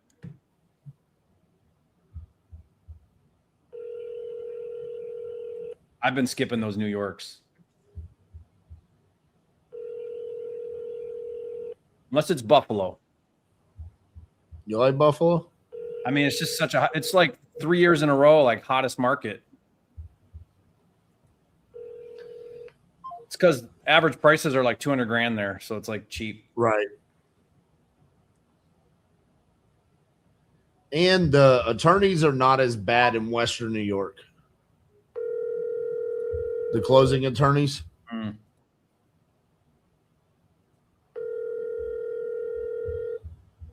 What number are you on? 42. 42. Hello? Hey, is Michael there? Who's this calling? Michael, this is RJ Bates calling about your property there on College Street. Looked like you had filled out a form about wanting to sell that property. Is that correct? Yeah. Awesome. How much were you looking to get for it? Well, I'm asking 25,000. 25,000. All right. Well, what you got going on? Well, it's just that I don't need it anymore. All right. Is it It's 25,000 as is. as is? Okay. Is it vacant right now? Yeah, it should be. The girl's gonna be out today. I'm gonna go by. Okay. Check her out, make sure it's gonna go. So it's been a rental for you? Do what? It was a rental property for you? No, I was just letting her stay in it till she found a place. Okay. And it's about, I'm gonna say it's about a quarter of a mile northeast Mississippi College. Okay. How much rent do you think I could get for it? Do what? How much rent do you think I could get for it? What's rent? Yeah, rent. Well, I've had as high as $400 a month. 400. Okay. Why are you looking to sell it? Well, I'm 67-year-old. I'm having to take care of my mother and everything, and it's just too much for me to keep up with. Keep that place up, hers too. Understood. It's just time to get rid of it. Yeah. What was the significance behind 25,000? How'd you come up with that? Yeah, that's what the city's got it appraised for.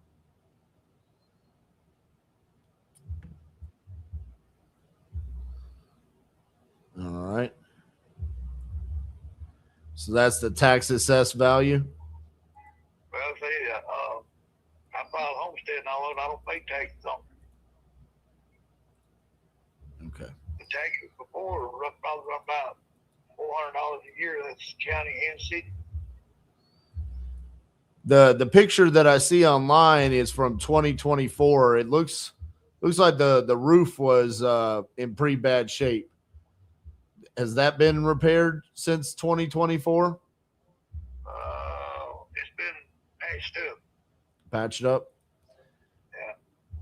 When you say as is, what would I need to do to it? Well, it needs some cosmetic work on the outside. Probably need paint on the inside. I want to put carpet or something down on it, or redo the floors. Okay. Say other than that, I'll be in pretty good shape. Okay. Well, that's not too bad. How much do you think it would be worth once I fix it up to that? I couldn't tell you. I ain't no appraiser. I got you. All right. Well, you know the area better than me. That's why I was just curious. But I'm looking it up. Reason why I'm saying you get $400 a month, if you can get them college kids to rent it, which I've had in there, you just have to watch which one you put in there. You can probably put about four students in there, about $100 a month, then split the utilities. Okay. Well, that doesn't sound too shabby.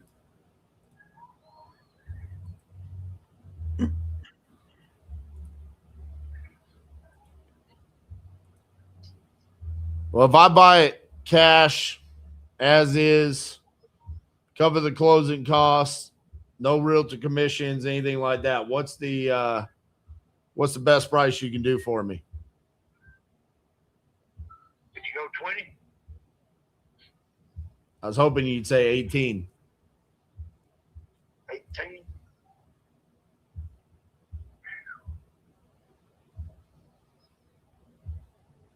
I get 19 this deal. You know what? I was born on October 19th. So, all right. I'll do 19. That sounds good. All right. I've got your email as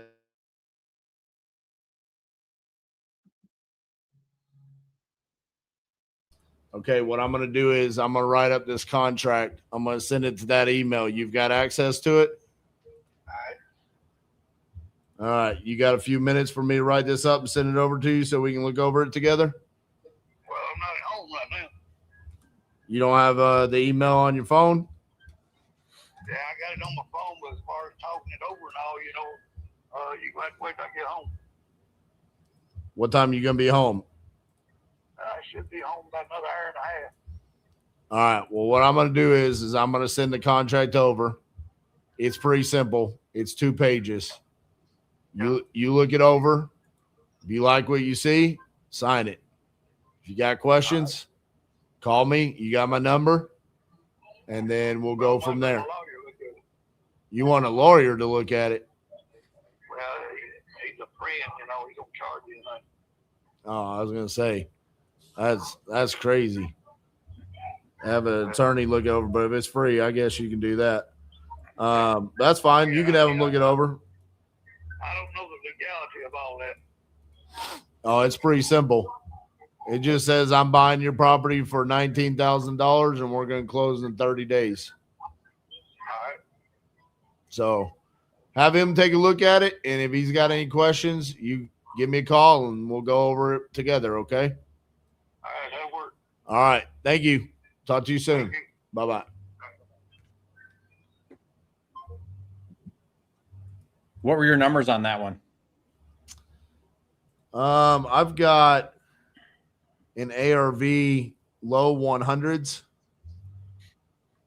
And realistically, I'm more looking at the fact that I've got, let me pull this back up because I was writing the contract. I've got an as-is comp at 29,000. And I'm gonna try to go directly to that person at the 29,000. The lowest sold that I've got in the area is that 29,000. So I'm buying it for 10,000 cheaper than the cheapest sold property. Yeah. It's also, like he said, it's a 1.5 miles or 2 miles away from the college. And so target the landlords in that area. I mean, this might be pie in the sky, but never mind. I was looking at the wrong one. Is it brick? Yeah. The 299. Yeah. Yeah. I saw that. Yeah. I saw it, but I didn't click on it. And as soon as I clicked on it, I'm like, that ain't a comp. Yeah. All right. Well, we're sending contracts at least. We're not getting them signed. I'm on appointment right now on that Claremore one, like as we speak. You look at you. You're trying to sneak attack. I'm trying to get one more in. Yeah, you're trying to get one over there. You using the team. That's cheating, but Yeah. But you didn't set the rules beforehand, so you didn't say no appointments. I guess that's true. I didn't say we couldn't set appointments with the team. during the live. Yes, hi. Is this Mona? Yes, it is. Hi, Mona. Calling about your property on Main Street. I believe you're looking to sell. I am. Okay. Let me pull it up right now. What are you hoping to get for this? Well, it's been totally remodeled because we were going to list it with a real estate agent, but because of the divorce, we want to sell for a cash offer. Okay. Why does that change things? Just so I understand. Time. Oh, time. You want to get it done fast. Correct. Yeah. Okay. So we haven't listed it with the realtor yet. Yeah. Okay. What's that number look like for the fast cash offer? Well, we've done a lot of remodels. I mean, it's a brand new kitchen, brand new floors. The basement is totally refinished. Every window in the house has been replaced. Okay. Brand new shower and bathroom downstairs. It's been up to code because there's now an egress window in the basement. The electrical's been updated, and new roof, new exterior paint, new garage door opener.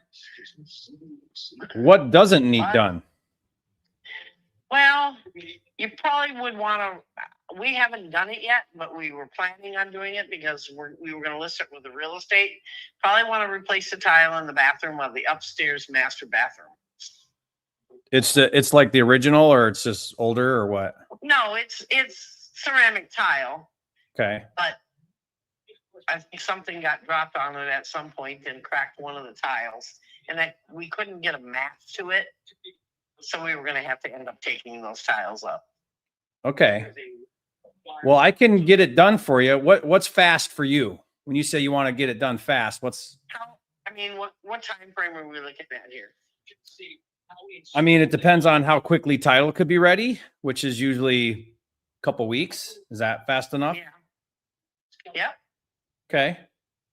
If I could get it done fast in a couple weeks, what kind of deal can you cut me? No, what kind of deal can you cut me?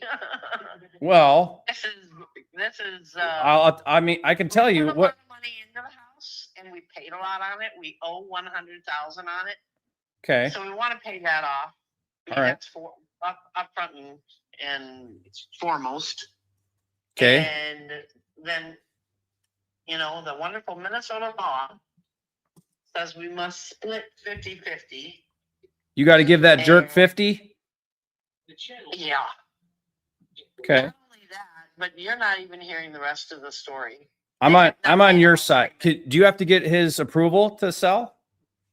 Yes, I do. Yeah. Okay. So we got to be nice to him still. Be nice to him for a little while.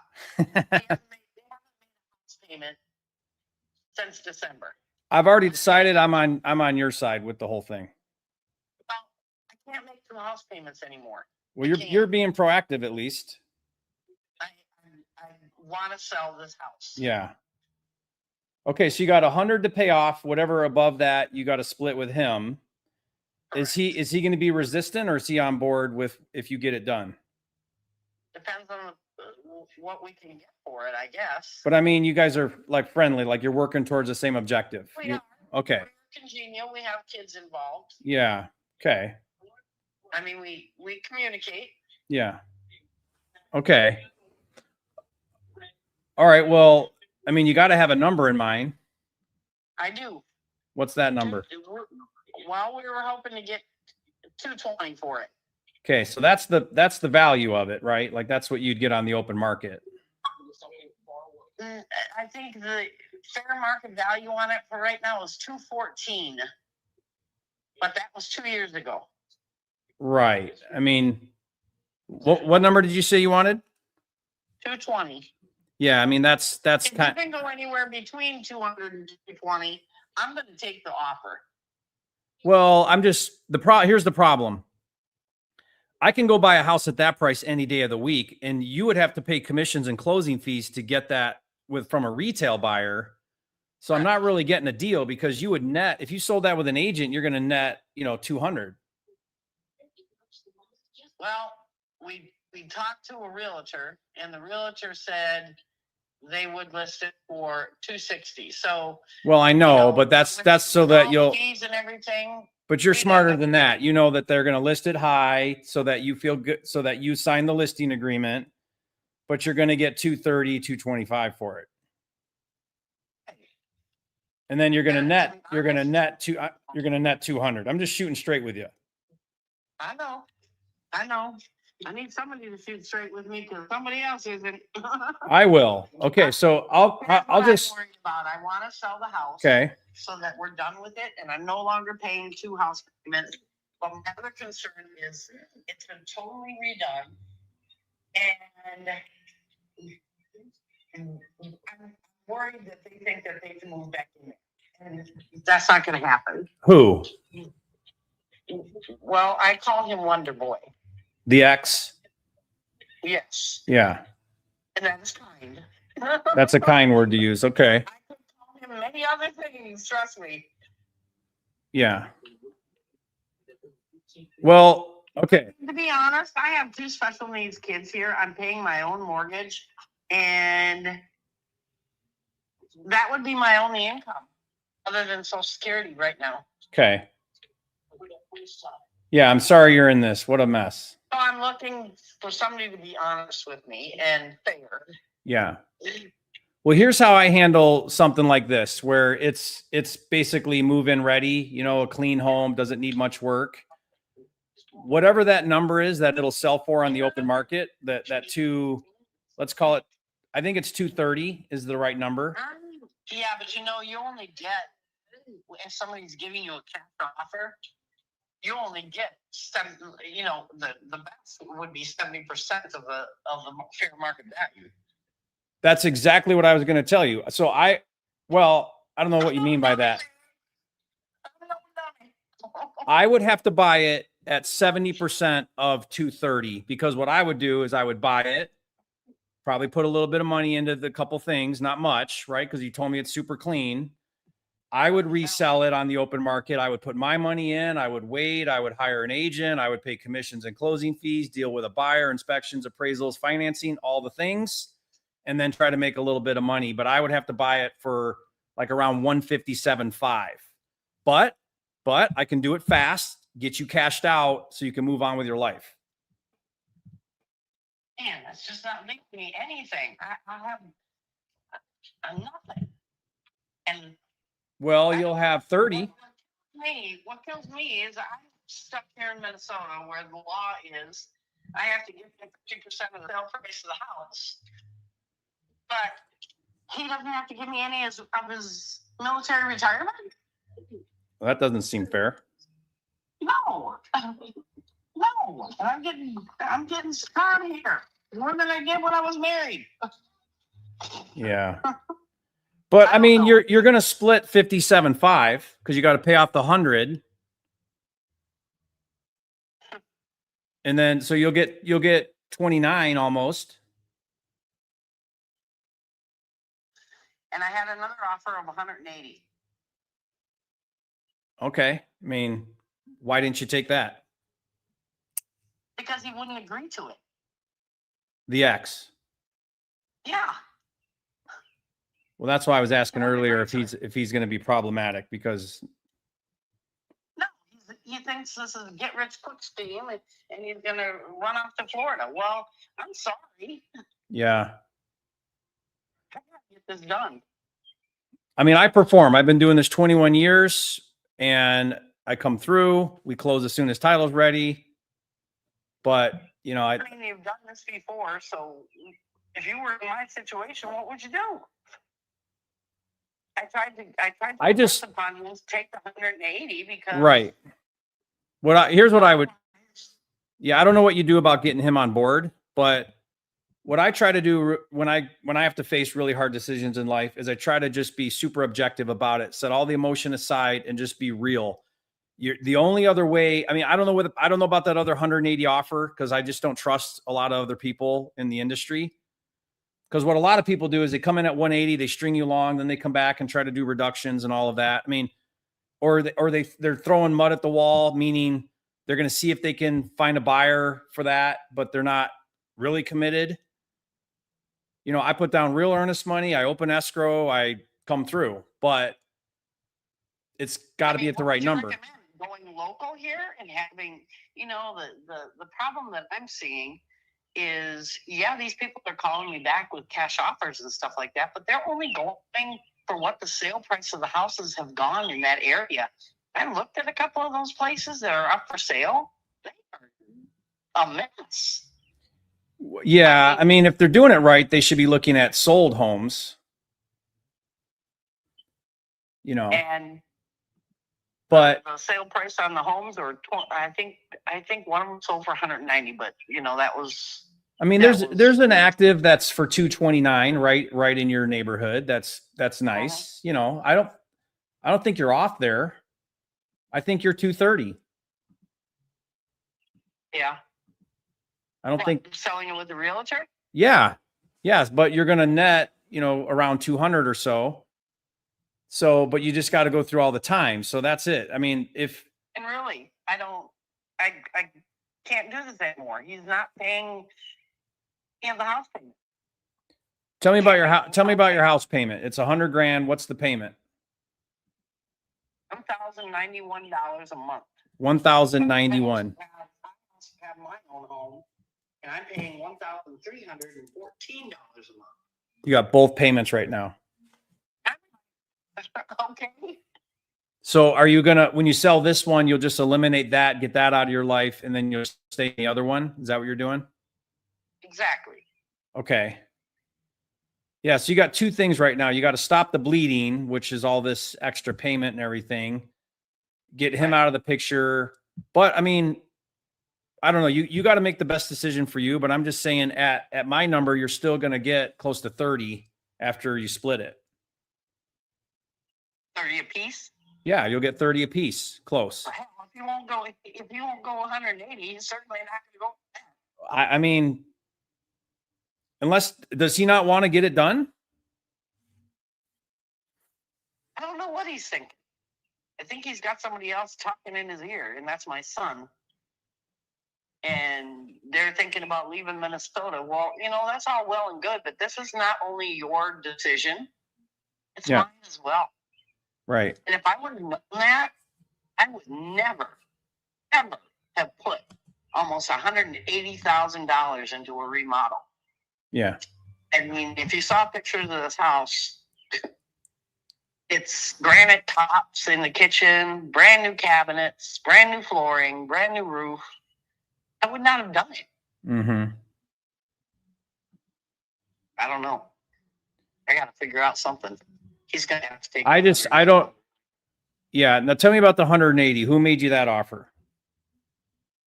It was, I'd have to go back and look. Did you get it in writing? No, because I couldn't get him on board. Okay. The X, you couldn't get the X on board. No. He thought we were going to get $250,000 and he'd walk away with a whole bunch of money, even though he's not paying the freaking house payment. He's just not understanding how it works, Mm-mm. Like if you're going to get, you're not going to get that, but even if you did, you got a bunch of costs to get that and time. So you don't net that when you sell at retail. I just don't know how many other options I have. I don't have, I don't have the money to go to court to go ahead and get him off that deed, because in all actuality, the loan for the Green Isle house is in my name. Not this one, the other one. She's the Green Isle one, the one that we're selling. It's not in his name, but the deed has his name on it, and that's what they go by. Yeah, he's going to have to sign. Of course he is. Of course he is. And I can't. I don't know what my options are other than going with a realtor.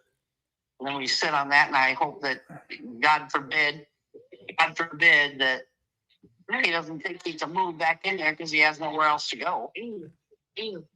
Yeah. I can't stop him from going back in there. He's on the deed. I don't know what to do. Yeah, you're in a tricky situation for sure. But I am. And I'm getting. But how long? I'm just trying to. How long ago was the 180 offer? Like, how legit is that offer? It was about a week ago now. And do you still have that person's number and everything? Dude, hang on one second. Let me see if I can find it. Because I sent him pictures, but I sent him an email with those pictures in it. Hang on one second, I'll get. And he said he was cash. Yep, that was a cash offer. Okay. And where was he from? Do you remember? Like, is he a local guy, out of town guy? He's out of town. Yeah. He's out of town. Okay. All right, hang on one second. Oh, okay, let's see here. Let me see if I sent him some pictures here. I think that was last week.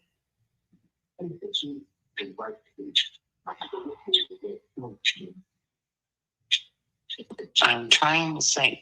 He sent me I don't know. He sent me an email, so hang on one second. Yeah. I'll tell you.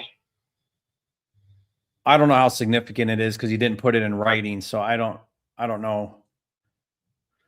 if it's legit, if it's, you know, because people give verbal offers all the time, but can they back it up with in writing with substance, with teeth on it, you know? Well, he was ready to do it, but I couldn't get somebody else on board. Yeah. Oh, come on. No, I know I opened it up. This postal service. Well, I mean, what I would probably do is I would get it in writing, and they won't get it in writing if both of us aren't on board. no, I mean get the offer in writing. Like I could give you, I can give you a my written offer, right? And then you sit down with the guy, with him. What did you say you called him? Twinkle Toes? Wonder Boy. Oh, Wonder Boy. Sit down with Wonder Boy. I could call him a lot worse. Yeah, I know that's probably nice. And say, look, here's the offer. This is going to put 30 grand in each of our pockets. If we sit here and do nothing, you know, nothing happens. Sign this thing and let's get it done. You know what I mean? Like I would probably do that.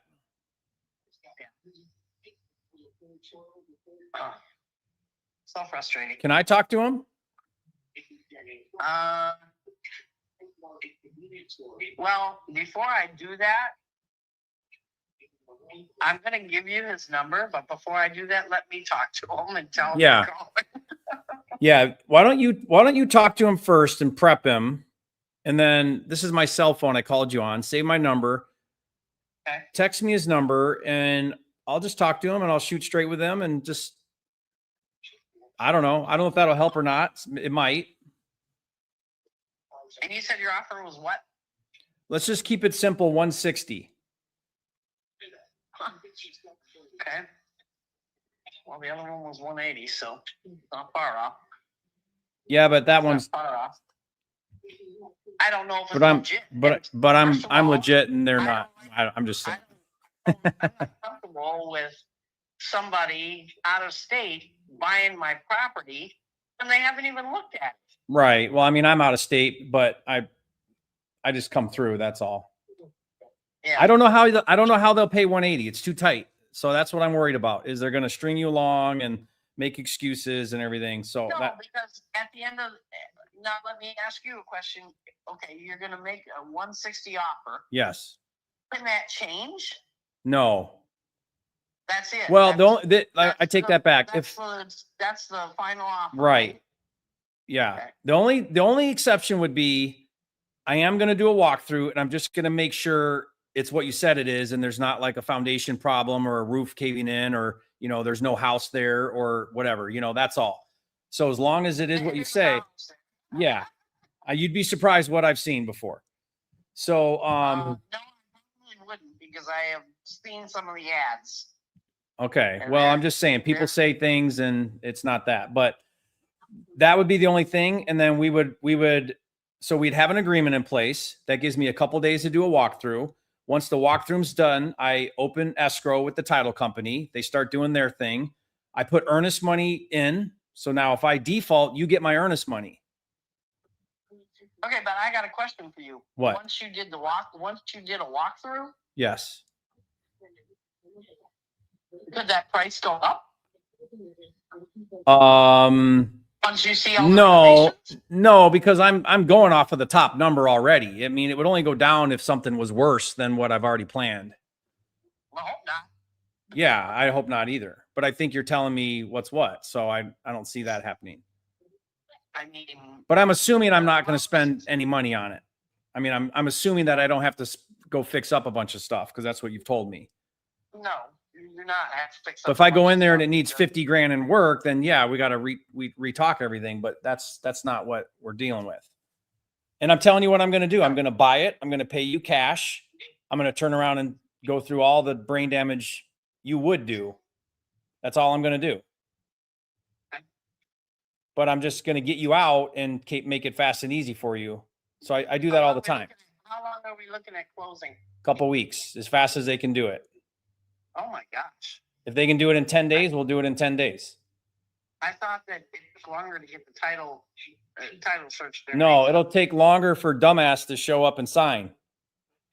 Oh, you called him a nasty name. I know. Isn't that fun? Why, thank you. I only want to. Oh, sorry. He can't. He's Down syndrome. Okay, He good. doesn't know. Yeah. All right. Let me call him and I'll All call right. you back. You call him, call me back, text me. Let's get something done. And if it's helpful, I'd love to talk. Listening to my sob story. No, I feel for you. I'm sorry. Everybody's story is different. Everybody's got trauma. Everybody's got trauma. Right. Yep. Well, I could tell you all my trauma too, but it's probably not as bad. Well, I'm going to tell him I'm not going to sign a waiver to not get 50% of his retirement too. Yeah, go for that. I got a battle in my court. But here's what I would do. This guy sounds like he needs some cash. So I would say, listen, this guy will get this done and you'll have 30 grand in your pocket. Let's sign and get this done. Yep. I mean, I think that's the language you need. That's what he needs to hear. Yeah. That's what I'm saying. That's what I'm thinking. Okay. All right. You got this. Call you back. All right. You got this. I appreciate it. Okay. Bye, Mona. Thank you very much for your time. Okay. Bye-bye. We'll be in touch. Bye. I don't know. You're muted, RJ. Did you just tell her to use the language that you used on her on him? Yeah, I did actually. Yeah. Yeah. You're like, here's what you do. Here's what you tell do. 30 Talk grand. net. You never talk gross. You talk net. Oh, that was amazing. I loved it. All right. One more. Since you went first, I'm going to call one more. And then Okay. we're going to get out of here because we're approaching the 4-hour mark. And I'm gonna get that one. That he does sound like a loser, doesn't he? Yeah. I mean, there's two sides to every story, but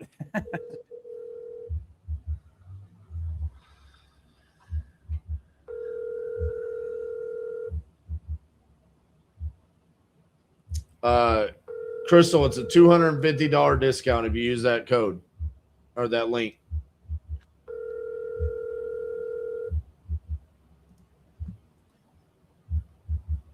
Three 0-9-4-3.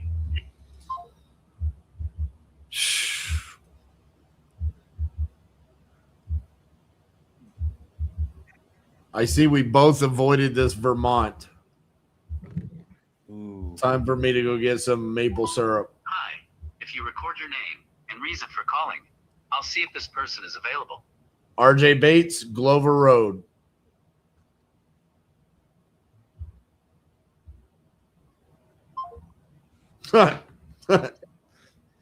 He said, no, thank you.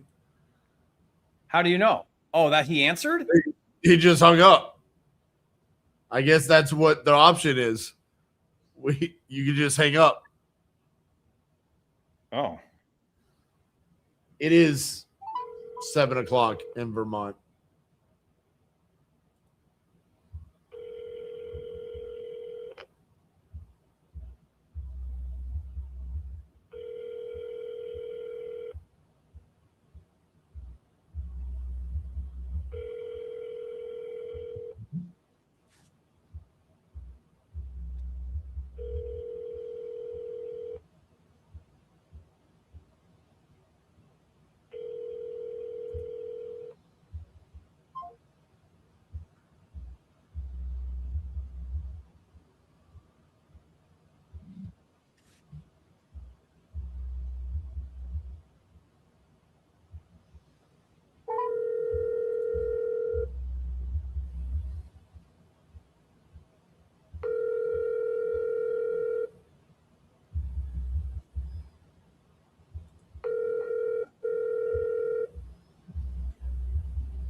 Your call has been forwarded to voicemail.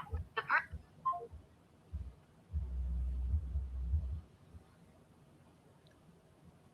4 hours literally feels like 10 minutes to me, RJ. Yeah, it really does go fast. Like I'm just thinking back. I'm like, I really haven't had that many conversations because we both have had pretty Really good lengthy, one. lengthy conversations. Yeah.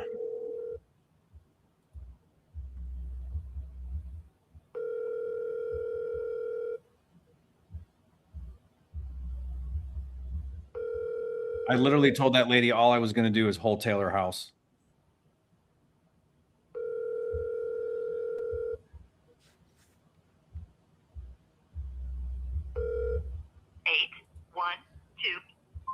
Oh, we're hitting that time in the night when it's dinner time. It's over. We got to get one more answer. Come on now.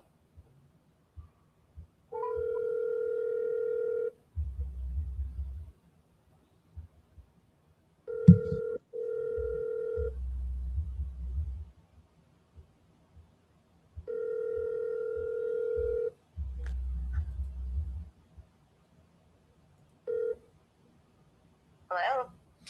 Hi, is this the owner of 132? Is it Iolite? Is that how you say this street name? I think so. So you guys filled out a form on my website, I think a little bit ago, about wanting to sell that property. Is that correct? Yeah, hang on. Let me let you talk to him because it's his. Okay, cool. It's his property. Hang on one second. Want me to fill it out about your property? Oh, hello. Hey, is this William? Yeah, this is him. Hey, William. I was just responding to you. Filled out a form on my website about selling that property. Is that correct? Oh, yes, I did. Awesome. How much were you looking to get for it? I don't care. Like I was gonna say $3,000. I was gonna sell it to Camtram for $3,000. 3,000. You're speaking my language. But then, like I said, I ended up getting in a little trouble and I got locked up, and then I just never pursued it afterwards. You know. Gotcha. So how much you want now? I don't know. It's probably somewhere around the same. All right. Well, I talked to a lot of people on it.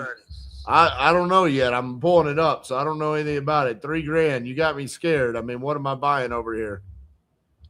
Nothing. It's got the roof was replaced within the last 10. I put a brand new kitchen in it.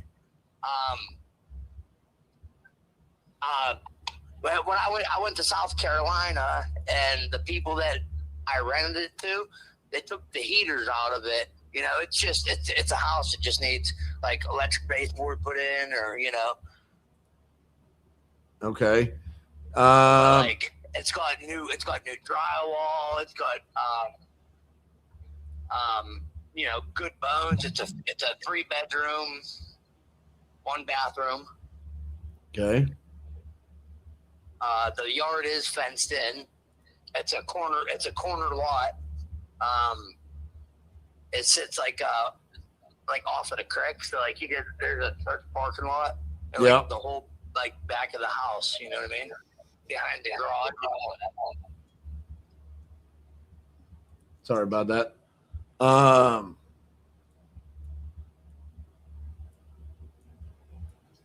But it sounds like it's in pretty decent condition, considering it's better condition than what I thought you were going to tell me. I'll say that. Yeah, no, it's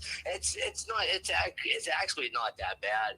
I was gonna go to Section 8 because like they'll go to, like, if you have a property, they'll go to your house and update it and then put it on for Section 8.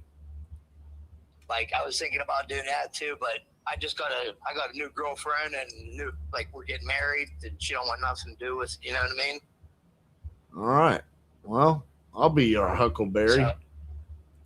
So yeah, I got a house up in Antiglo and stuff. So I got you.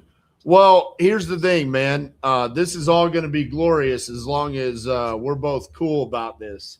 So here's the deal. You live in Pennsylvania, and Pennsylvania is one of the wildest states ever for real estate. I don't know if you know this or not, but are you aware of some of the stuff that your government has done lately?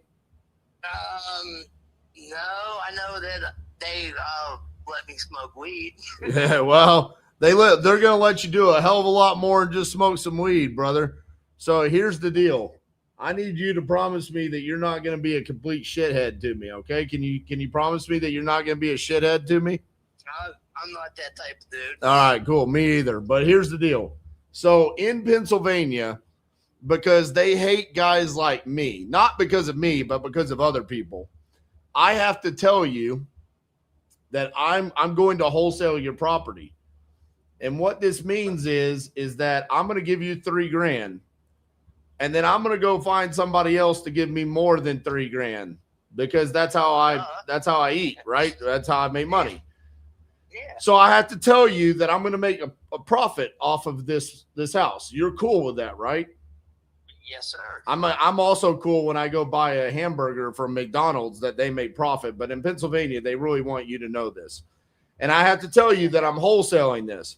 Now, at any point in time in the next 2 to 4 weeks while we are closing, if you decide I'm really pissed off at RJ that he's only going to give me $3,000, you could cancel this. You could just flat out just cancel the contract at any point in time. And I have to let you know that.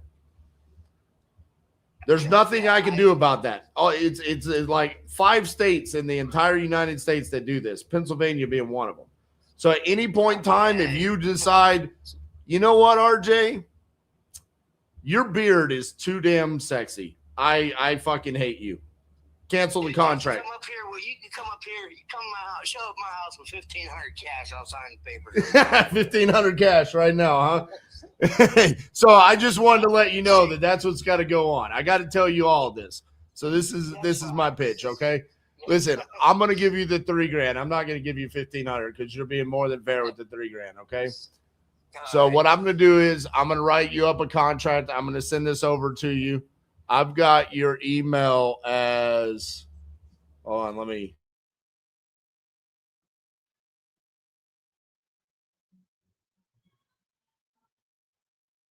I'm gonna send that over to you. I do. Well, I was getting into a recovery business, and it was painting and towing. I tow your car and paint your windows. There you go. I love it. So this is solely in your name, correct? Yeah. Well, it's in my ex-wife's name, but we're divorced, and she is no longer. I can sign her name off on it. You know what I mean? Okay, but is she an owner of the property? No, she don't have nothing to do with it. Okay. Well, we'll figure that out in title. But anyways, I'm gonna send this contract over to you. You sign it. We'll open up title, and then we're gonna come out there. We're gonna do a walkthrough to make sure that it's still standing, no roof caving in, no water, fire damage, anything like that, and then we'll get you your $3,000. Okay. Okay. Where are you from? You from around here or no? No, I'm in Fort Worth, Texas, brother, but I got people out there. Okay. But yeah, I'm a straight shooter, man. You know what I mean? I appreciate that. Well, I'm sure as you can tell, so am I. So let's make this a smooth, easy transaction. So I'll send this over to you. And once you sign it, like I said, my team will reach out to you, Barry, tomorrow if you get it signed tonight. And then we'll get everything scheduled for the walkthrough, okay? Yep, sounds good. All right, man. Appreciate you. All right. Yes, Bye-bye. sir, buddy. Thank you. RJ, just close and buy it. Well, I just wanted to do that for educational purposes on what Pennsylvania demands of us as wholesalers. It's wild stuff, but dude, that was pretty wild. I mean, I need to do a little bit more research into that. What number was that? This one, 46? Yeah, 46. There's got to be something going on. Like it's livable. It's livable for $3,000. Dude, he was saying he's done all kinds of stuff to it.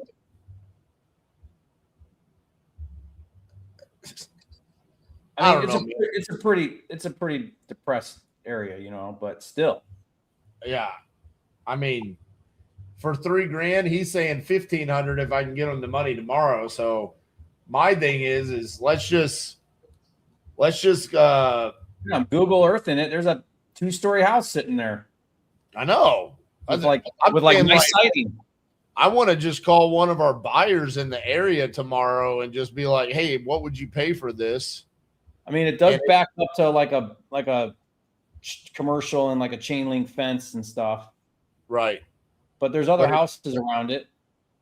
I mean, what I do with stuff like this, RJ, is I buy it for $3,000. You know, by the time you close, you're into it for 4 or 5.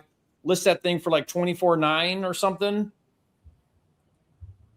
Maybe you just wholesale it, but I just don't chance it for that cheap in Pennsylvania or any of these like heavy regulation markets. I'm just going to call a known buyer and just see if we can quick turn it, and if not, then we'll explore those other options. Yeah.